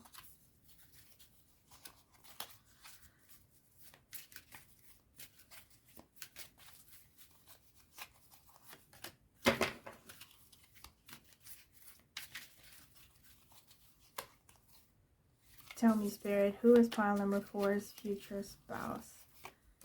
Okay. 10 of Wands. Knight of Wands. Page of Wands. Loads of Wands going on. The Moon. Okay. The Knight of Pentacles. And the Emperor. Cool. We have some strong cards here. Pile number 4. Strength. You have Strength and the Emperor came out. Not surprising. All right. You have some very strong energies here. So I, first of all, am getting a lot of Saturn energy. The number 8 came out here. Number 8 here. We have number 10, and this is a number 18, so this is a 9. Yeah, this is Mars energy more like, but we do have a lot of Saturn energy here. So one thing that I can say with the Emperor here is that this person is someone who most likely is quite mature. This doesn't necessarily mean they are way older than you are, but even if this is someone who is young, this is probably someone who has gone through a lot of things and has learned through experience. I see a lot of maturity with this person, to be honest.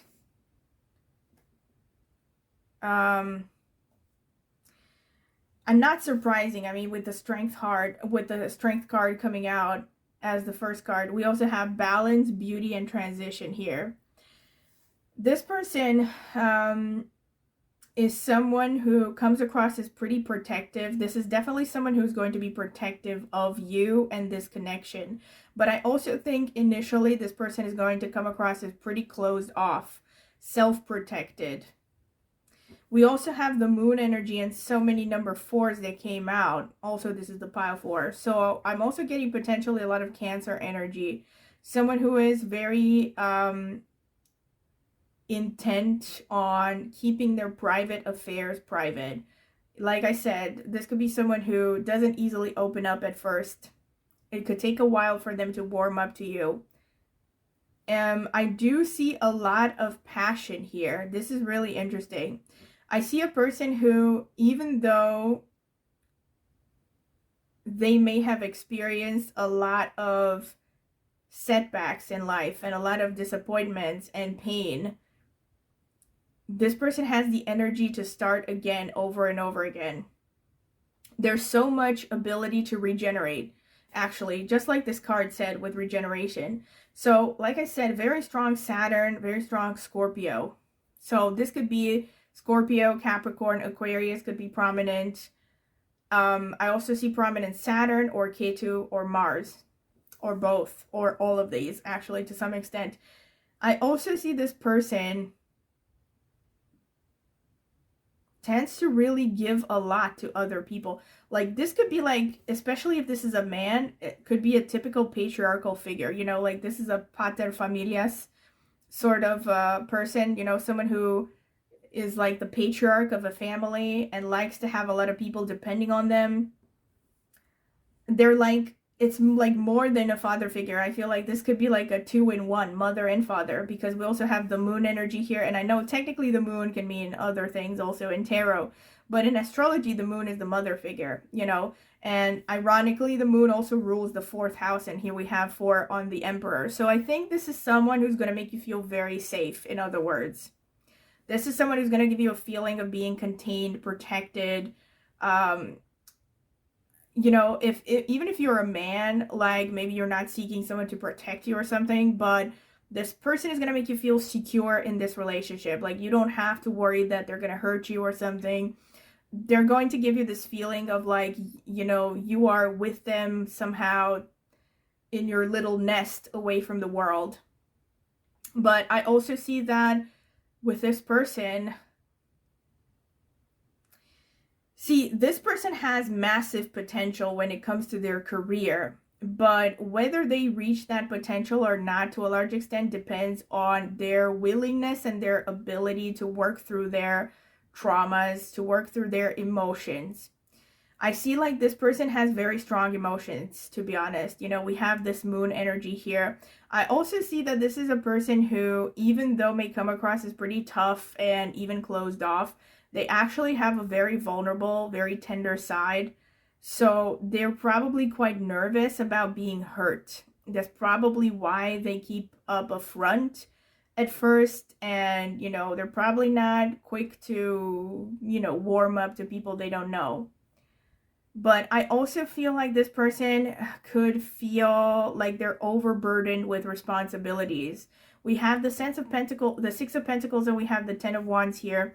So this could show someone who works really, really hard and really gives a lot of energy, a lot of resources. This could mean money, this could be time, this could be expertise, and maybe asks very little in return.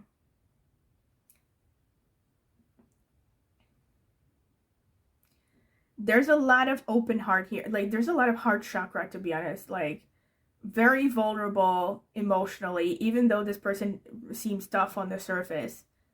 you know, a sensitive soul, a person who is intuitive, a person who has a lot of emotional intelligence as well. But I think as much as they are intelligent and mature in some ways, they still have a lot of blind spots when it comes to their behavior and what triggers them and sorry, what triggers them and what doesn't trigger them. You know, like they could have a lot of unconsciousness still, and they could be, you know, they could be doing things that are coming from a very unconscious place here with the moon card. You know, they're still struggling to learn self-control, maybe to some extent. But in any case, this person is very passionate. They are also someone who is responsible about their career. They take their responsibilities very seriously, and they want to be of service to humanity at large. They're also someone, look at this, we have the Ace of Pentacles and the Knight of Pentacles. So this is a person who is going to be quite well off, or who's going to help you increase your finances somehow. So maybe they're not in the best financial situation when you get together or when you meet them. But once you get together with them, you will build wealth together, because you also have this Knight of Pentacles. So Knight of Pentacles speaks of consistent effort being required, you know, in order to build security financially. I also see a lot of stability, like I said, because we have a hefty amount of pentacles still. So this is the Saturnian energy that I was talking about. So this could also be a person who has strong earth energy, Taurus, Virgo, Capricorn energy. I could also see potentially Leo, because we have the moon and the emperor. So the emperor is very kind of paternal energy. So that makes me think of the sun and Leo as well. And we also have some fire here. So we could have hefty fire signs, definitely. Aries, Leo, Sagittarius. Also because we have the lion here on the strength card. Yeah. This one is interesting here because we have the Five of Cups and we have the Emperor underneath. So I feel like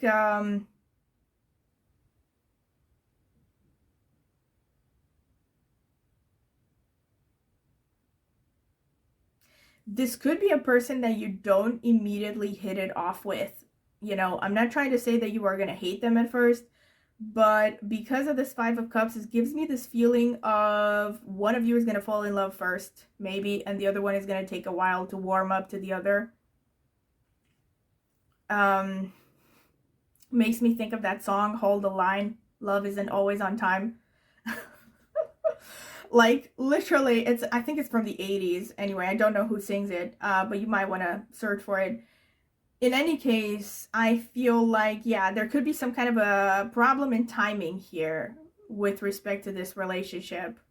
But I do see this person has a lot of passion because of this, like, Knight of, you know, the Fool, the Knight of Wands, the Page of Wands. So again, this could be, take it how it resonates. It could be like you are not able, because of outside circumstances, to start a relationship as soon as you would like. So this could be, I don't know, you live in different areas, or maybe even one of you is in a relationship when you're going to meet them. I don't know, all kinds of things. Or they have different responsibilities, different priorities. So you may not notice each other at the same time. That's what I'm trying to say. It might take a while for you to actually get together.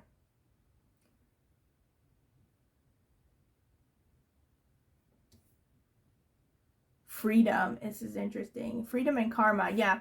And with karma here, this is a strong message that this is a person that you are meant to marry, basically. It could be like a past life connection. Maybe you have Ketu energy surrounding your spouse archetype. If you come from my astrology channel, you know what I'm talking about. Ketu is South Node energy. So you could have like maybe a lot of Ketu energy, or you could have aspects with this person, maybe some Ketu aspects with this person in synastry. In any case, there could be some kind of a feeling when you meet them for the first time of either deja vu, or somehow you're just going to have some really strong emotional reaction to them, which is kind of a cue that you've known this person in a past life, you know. And this is the kind of person, this is the person, not the kind of person, the person that you are meant to have a marriage with, really. And this person is definitely going to be good looking. I said this. Did I say this? Because we have beauty here. Yeah, beauty and balance. Interesting.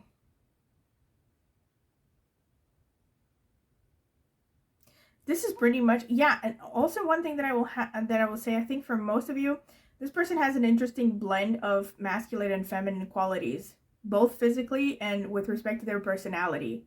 So it's like they could come across, let's say, as a pretty tough man on the surface, but they also have a gentle, maybe almost maternal side, you know, very nurturing, very understanding, very patient. Or on the other hand, maybe they come across as pretty gentle, but they're actually very also capable of being very stern. Sorry, very stern and very, you know, tough and focused on getting things done and stuff. I feel a lot of responsibility with this person. This could be someone who just had to grow up very early on in life. That's another thing. Maybe someone who has Saturn as at Makaraka, but let me not get too in depth with astrology. All right, so let me get into the astrological notes. So let's see, Spirit, what can you tell me for pile number 4? Who is their future spouse? Spirit, who's pile number 4's future spouse?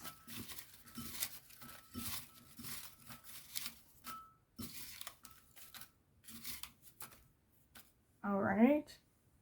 Spirit, who's pile number 4's future spouse? Tell me, Spirit, who is pile number 4's future spouse? Who is this person? Actually, no, this feels right.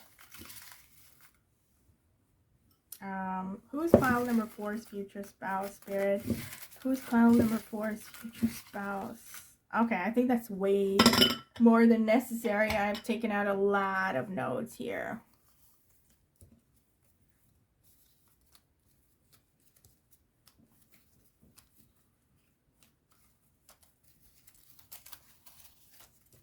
Trying to sort them out. So let me get into the houses first. 5th house, that's Leo energy, that's Sun energy, that's creativity. 4th house, that's the Moon. I'm not surprised, we have the 4th pile, we have number 4 on the Emperor, and now we have the 4th house. 2nd house, okay, family of origin could be very important to this person. 6th house, service. This is a confirmation of the 6 of Pentacles. This person is very service oriented. 9th house, this could be higher education, could also be teaching and religion. 3rd house, okay, this person is independent, very focused on communication. 6th house coming out twice, very strong service oriented energy. 9th house coming out twice, okay. For some of you, you could meet this person while traveling. 12th house is coming up as well. 3rd house is coming out twice. Let's see what else. We have 12th house. All right, 12th house coming out twice as well. We have a spiritual person here as well. 7th house, all right, so that's the house of the spouse. And 10th house, okay, career. So, pretty strong confirmations already with respect to the, you know, tarot cards, between the tarot cards and the astrological notes. So we have the 12th house coming out twice. This person is really spiritual. They could even be borderline psychic. They could be working in places of isolation. You could have met this person in situations of isolation. So you could have met this person while, I don't know, going to church, to temple, to a hospital, an asylum, even a prison, something to do, like they could be working in these areas as well. But in any case, let me just open up all of the notes, and then I'm gonna get more in depth with the description. The Sun, not a surprise. So like I said, I'm also getting some strong paternal energy here with this person. We have Ketu, all right, the co-ruler of Scorpio, very spiritual energy, further confirmation. We have Venus, which is confirming the beauty card there. This is Leo, all right, very strong, or Emperor confirmation, and confirmation of what I said here with the card with the lion. The Moon, strong confirmation here. Yeah, so this person has like a nice balance between the masculine and feminine energies in their horoscope, I feel. I mean, within their psyche. Okay, we have Virgo, attention to detail. Aquarius, okay, independence. unconventionality. Gemini, all right. We have Cancer, very strong confirmation of the moon energy. Jupiter, Mars, and one more, Rahu. All right, so we have both Rahu and Ketu, which are the north and the south node of the moon, respectively. We have, let's see, Chitra Nakshatra, all right, which is ruled by Mars and falls in Virgo and Libra. We have Swati here, which falls in Virgo and Libra. We have Purva Bhadrapada, all right, which is ruled by Jupiter and falls in Aquarius and Pisces. We have Uttara Bhadrapada. Interesting. Yeah, so this is a person who also has gone through quite some stuff. We also have Hasta here, ruled by the moon, falling in Virgo. Punarvasu. So we have a lot of Jupiter nakshatras here, which falls in Gemini, all right? We have Satabhishak, which falls in Aquarius. It's also ruled by Rahu. Some pretty strong Rahu energies as well. We have Kritika, which is ruled by the sun. Very strong sun energy as well. Wow. Very strong confirmations. We have Shravana, which is ruled by the moon. So we keep dancing between moon and the sun here. Purva Ashadha, which is ruled by Venus. So the Venus energy is that beauty, artistic. Here we have more Venus with Purva Falguni. This person is good looking. We have Rohini, which is ruled by the moon. We have all of the moon nakshatras here. Wow. Like all three moon nakshatras. Rohini, Shravana, and Hasta. So very strong moon energy. So much repeated. Like so repeated over throughout the entire reading. All right. Revati as well, which is ruled by Mercury, falls in Pisces. Where can I put it so that it doesn't... All right, I'm going to leave it there. In any case, loads of confirmations. By the way, in case you, again, I also always mention this, in case you think that I've taken too many of these nakshatras, remember that there's 27 of them, so it's still not a lot. I will mention before I get into details that, again, I am reading for a lot of people, so it's unlikely that all of these are going to apply to every single one of you. It's probably going to be a combination of all these different factors, so I'm going to try to break down all the potential explanations of these energies.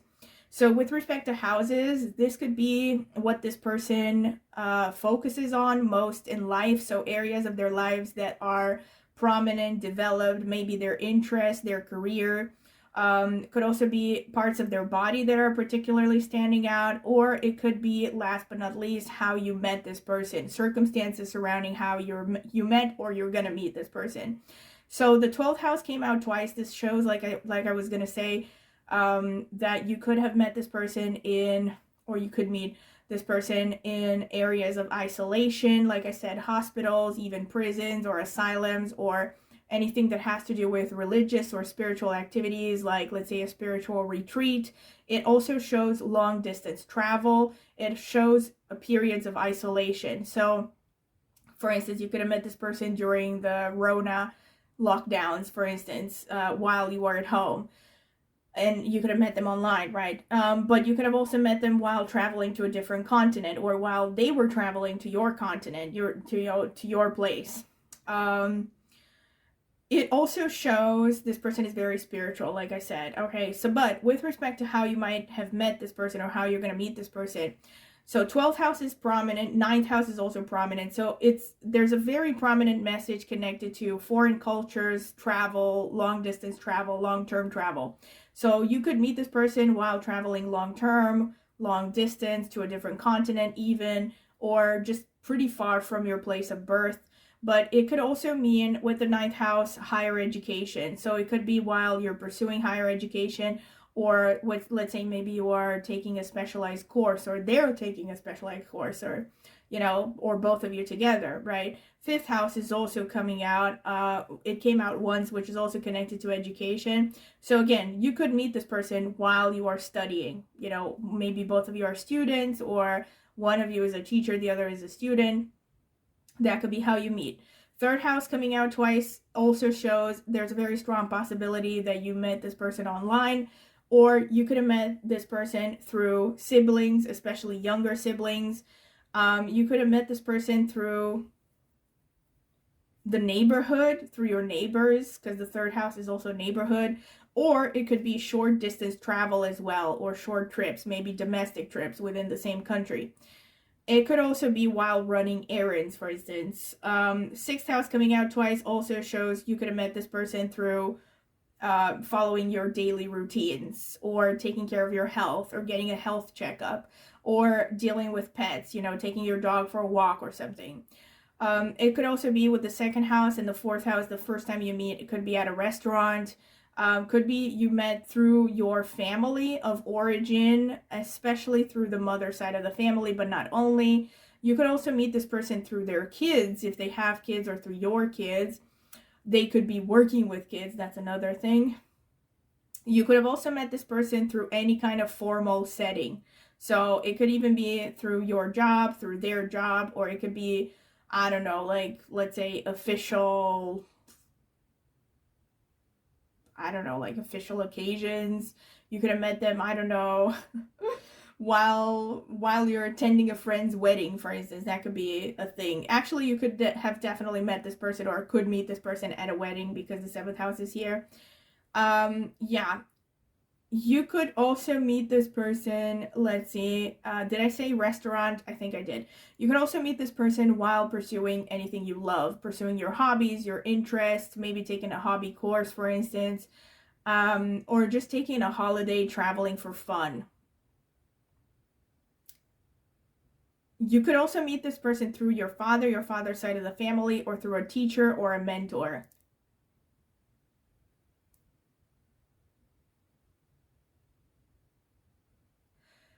That's pretty much what I can see with respect to how you might have met this person or might meet this person. I also see with respect to what they focus on. So their career could be very much connected to spirituality, or it could be somehow unconventional. Could even be things like, let's say, unconventional healing methods like Reiki, working with energies and crystals and stuff like that. That's going to be really specific.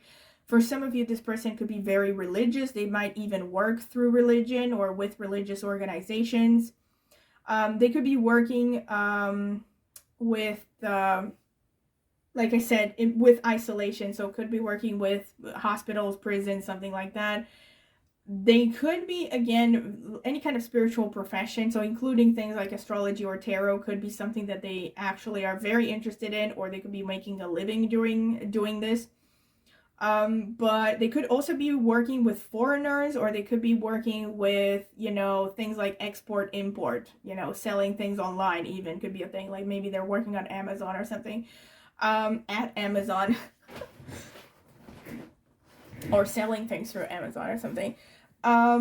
They could also be working in healthcare. That's another strong indicator, because we have the sixth house twice. They could be working in healthcare. They could be working especially as maybe a dietitian for some of you. They could be working in real estate, or they could be making money out of real estate. They could be also working from home for many of you. They could be working online.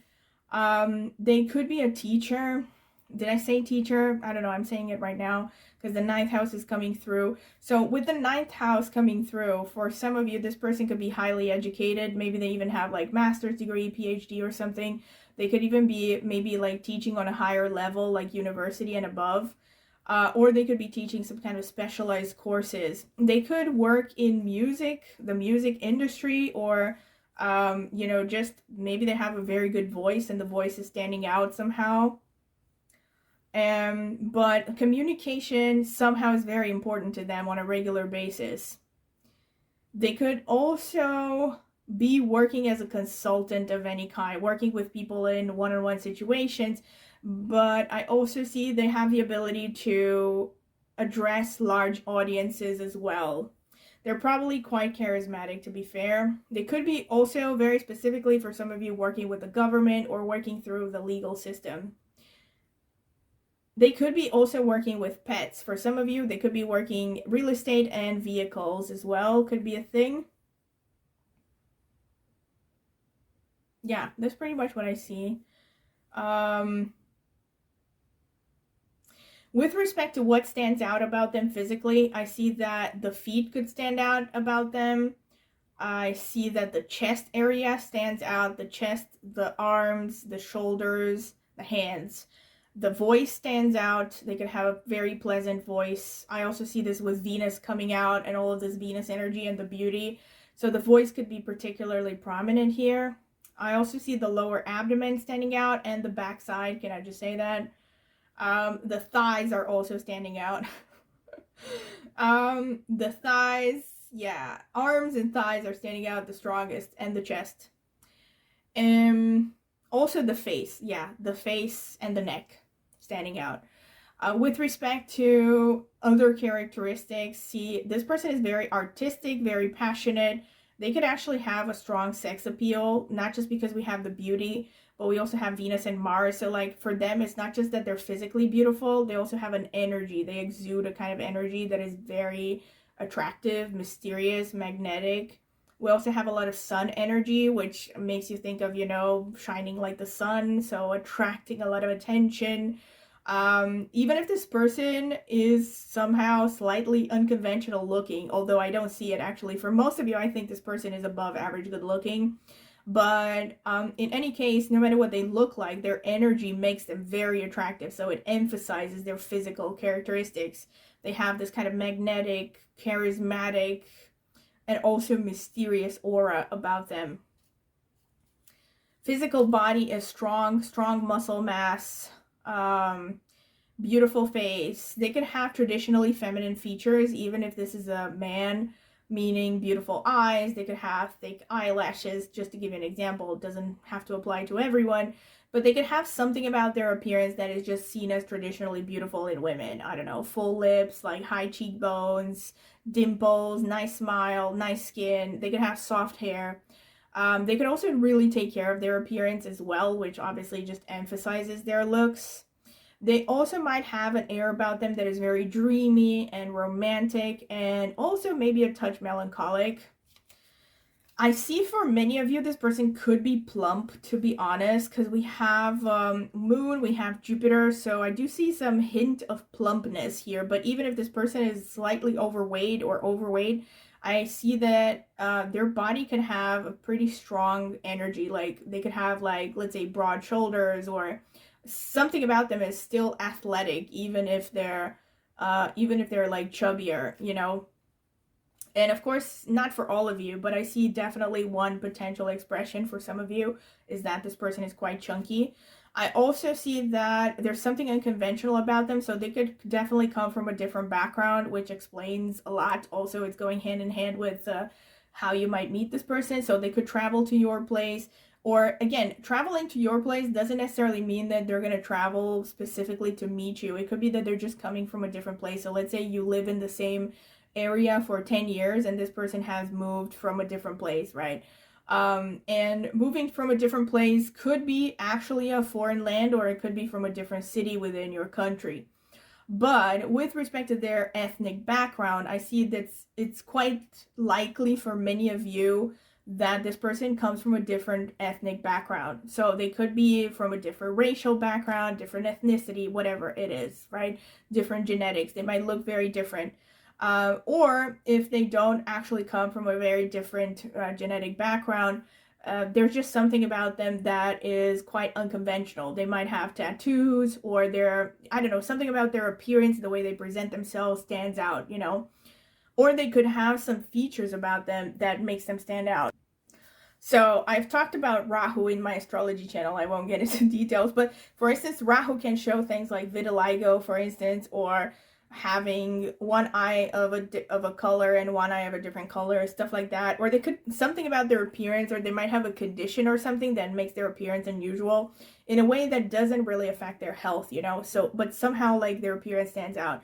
You know, they might even have a scar or something, you know, that makes them stand out, because you also have the Mars here. That could be a thing. Mars can show cuts and bruises and stuff. So yeah.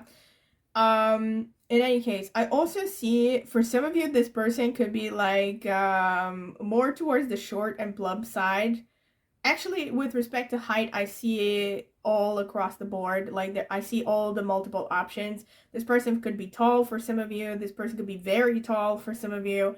And for some of you, this person could be short to average. But I actually feel for most of you, this person is tall, above average in height. Let's see, and definitely strong muscle mass, like I said. I also think for many of you, for most actually, this person tends towards a lighter complexion. And in fact, not for most of you, because for some of you, I see potentially they could have a darker complexion. But I feel like there's a difference between your complexions for some of you, you know? You could, again, not only because there could be something different between your and this person's appearance, but it could be like complexion, it could be hair color, it could be eye color, right? So somehow there could be some significant difference between your appearance and their appearance, or maybe there's like a huge height gap between your height and their height. That could also be a thing. I also see broad shoulders with this person, quite athletic looking, like I said.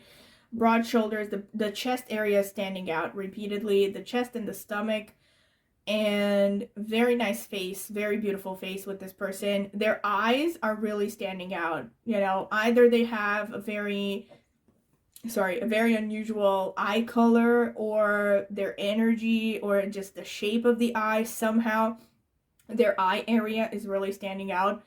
Because we have all of these nakshatras that show, you know, beautiful eyes. They could have eyes that are quite wide set for some of you.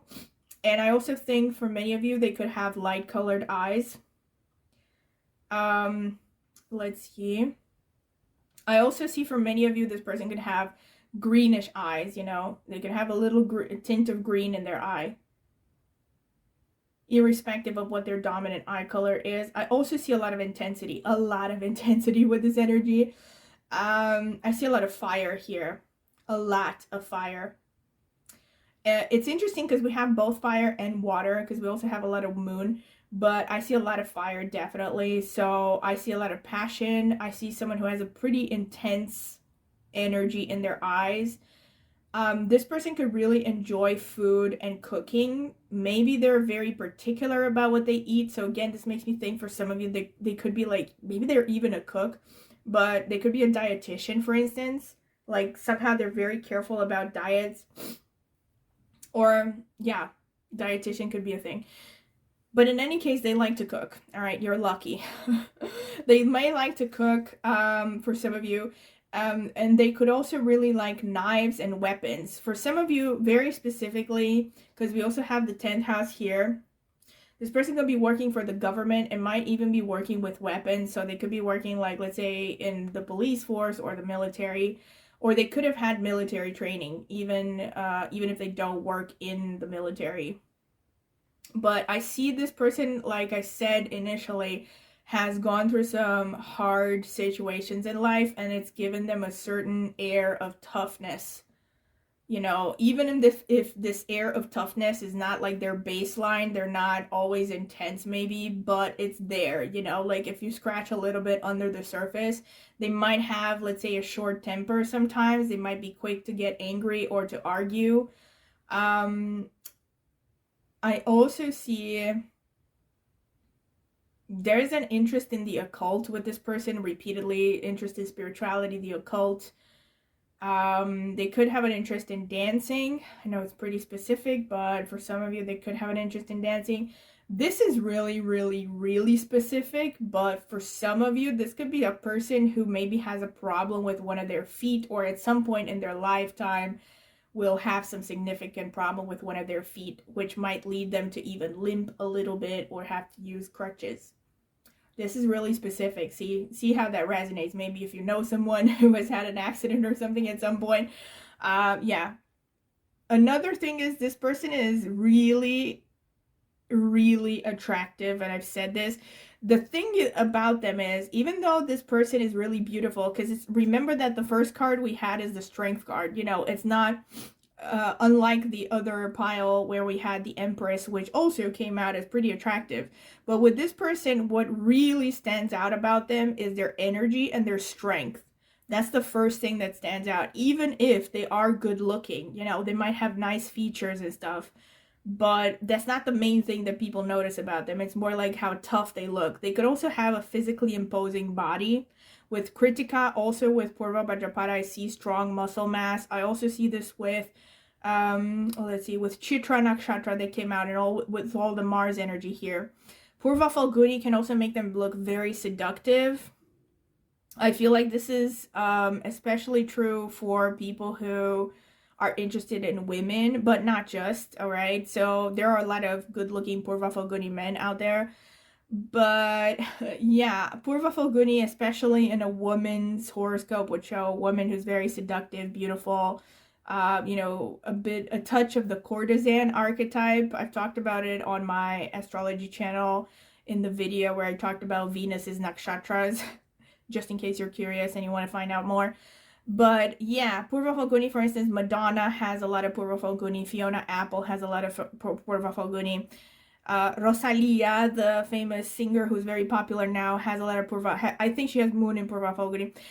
So Marilyn Monroe also had Moon in Purva Falguni in the Navamsha, but I won't get into details. So it's very kind of seductive energy, you know, very feminine, very Venusian. The artist archetype, the you know, the siren archetype, so to speak. So in a woman's chart, it would definitely make her very seductive, very attractive. In a man's chart, it could also bring a kind of sex appeal, but it might make them look not traditionally masculine in somehow, or it might give them like a hint of feminine qualities, maybe a touch of androgyny sometimes. And it may not show all the times, but it might show every now and then when you get to know them. They could be, for instance, flirty, sassy, but Purva Falguni also can show someone who is very creative and very artistic, and you know, someone who is good in love in general. They could be good lovers, they could be, you know, romantic, so they like romance and stuff.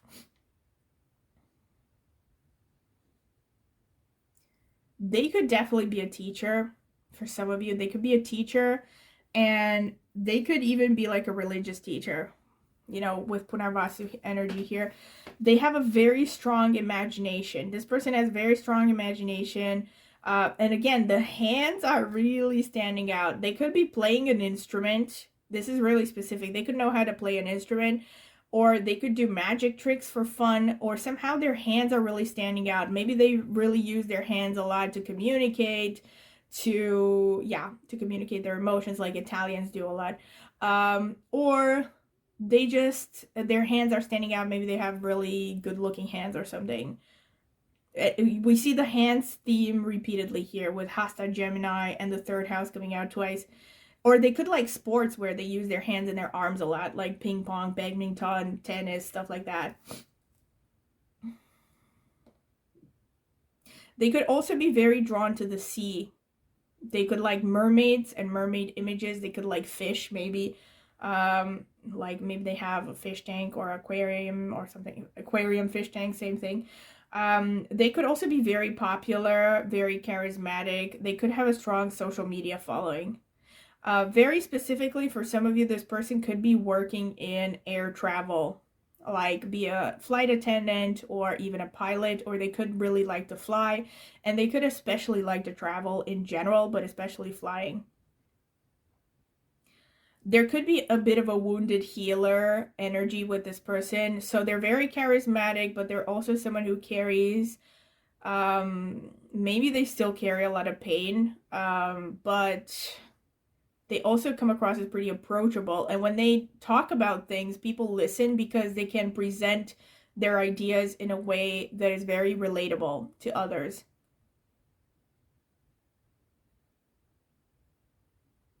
They could also definitely be in a medical field, you know, or if they're not in a conventional medical field, they could be just very good healers, you know. So maybe the things that they say, their teachings or something are healing somehow, you know, even if they're just a fitness instructor or a dietitian, let's say, without having medical school, they could really be good at healing.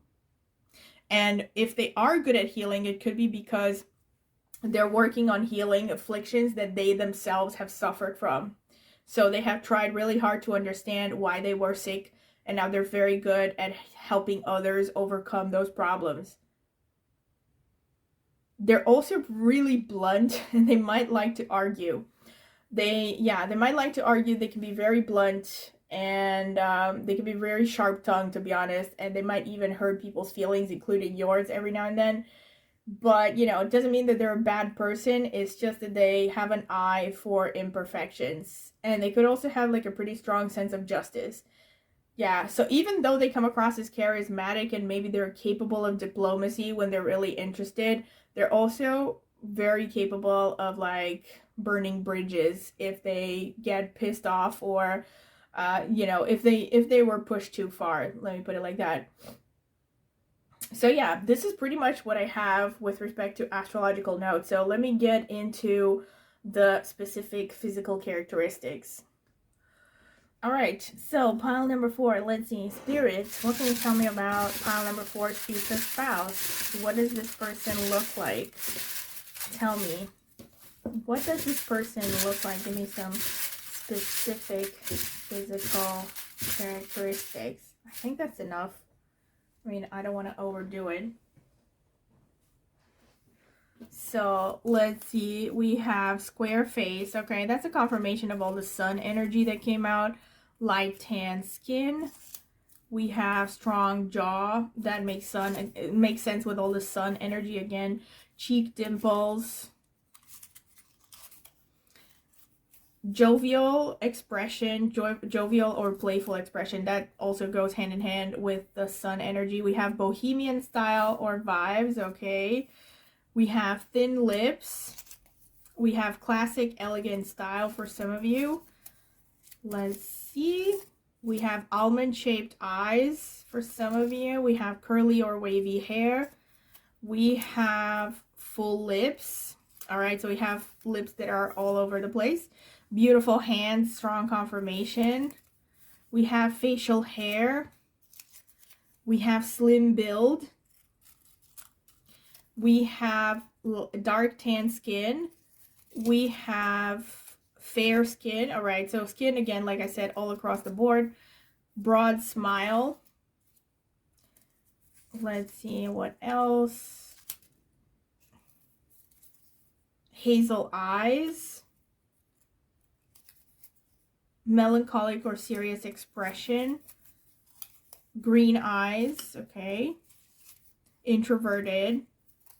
Round eyes. A lot of things about the eyes. Like I said, they're standing out. Deep voice, all right. The voice is standing out as well. Mischievous smile. Okay. Beauty spot on the face. Classic or elegant style came out twice. Older or more mature. All right, that's a strong confirmation of the Emperor. We have tattoo. Like I said, for some of you, this person could have a tattoo. We have large eyes. We have nose bump. They could have a bump on their nose. Strong nose, all right. Very tall for some of you. Dark brown, black hair. Active. Red or auburn hair. Broad smile, coming out twice. All right, so that's very Leo energy. Beautiful hands came out twice, so very strong confirmation. Blue or gray eyes. Okay, so eye color mostly all across the board. Brown eyes, like I said, pretty much every eye color over here. Rounded face, all right. Round eyes came out twice, I think. Strong build or muscular. Medium build, all right. Strong jaw came out twice. Curly or wavy hair, pretty sure came out twice as well. Large eyes came out twice. Deep voice came out twice, all right. Dark brown, black hair. Black eyes came out twice. Facial hair came out twice, so it's particularly strong. Blue or gray eyes, okay, came out twice. straight hair, came out twice, I'm pretty sure as well. Light to medium blonde hair. And short to medium height. All right, so height again is all across the board. For some of you, this person is short to medium, or for some of you, this person is very tall. All right, so this is pretty much what I have for you, pile number 4. And again, of course, this is reading for a lot of people, so take whichever messages resonate. And if you have enjoyed this video, don't forget to like the video, subscribe to my channel, and also comment in the comment section with any feedback you would like to give. I'm very curious to which extent it resonated. If it did resonate, what suggestions you might have for future topics maybe. And also, if you're interested in a private tarot reading, you can check out the video description. I will leave my contact information there. You can email me for a list of reading options with prices. I can also send you some sample readings if you're curious. And in the video description, I've also left a link to reviews I've gotten for private readings if you're curious to check them out. And last but not least, I also have an astrology channel where I focus mainly on Vedic astrology, but I also have pretty much 10 years or more of experience in tropical astrology before Vedic astrology. So I also use insights from tropical astrology and also other divination systems as well. So if you're curious about astrology, especially Vedic astrology, I would recommend you check it out. If you're interested, maybe subscribe. I would greatly appreciate it. So I hope that you have liked this reading and that you will join me at my next tarot reading. Bye!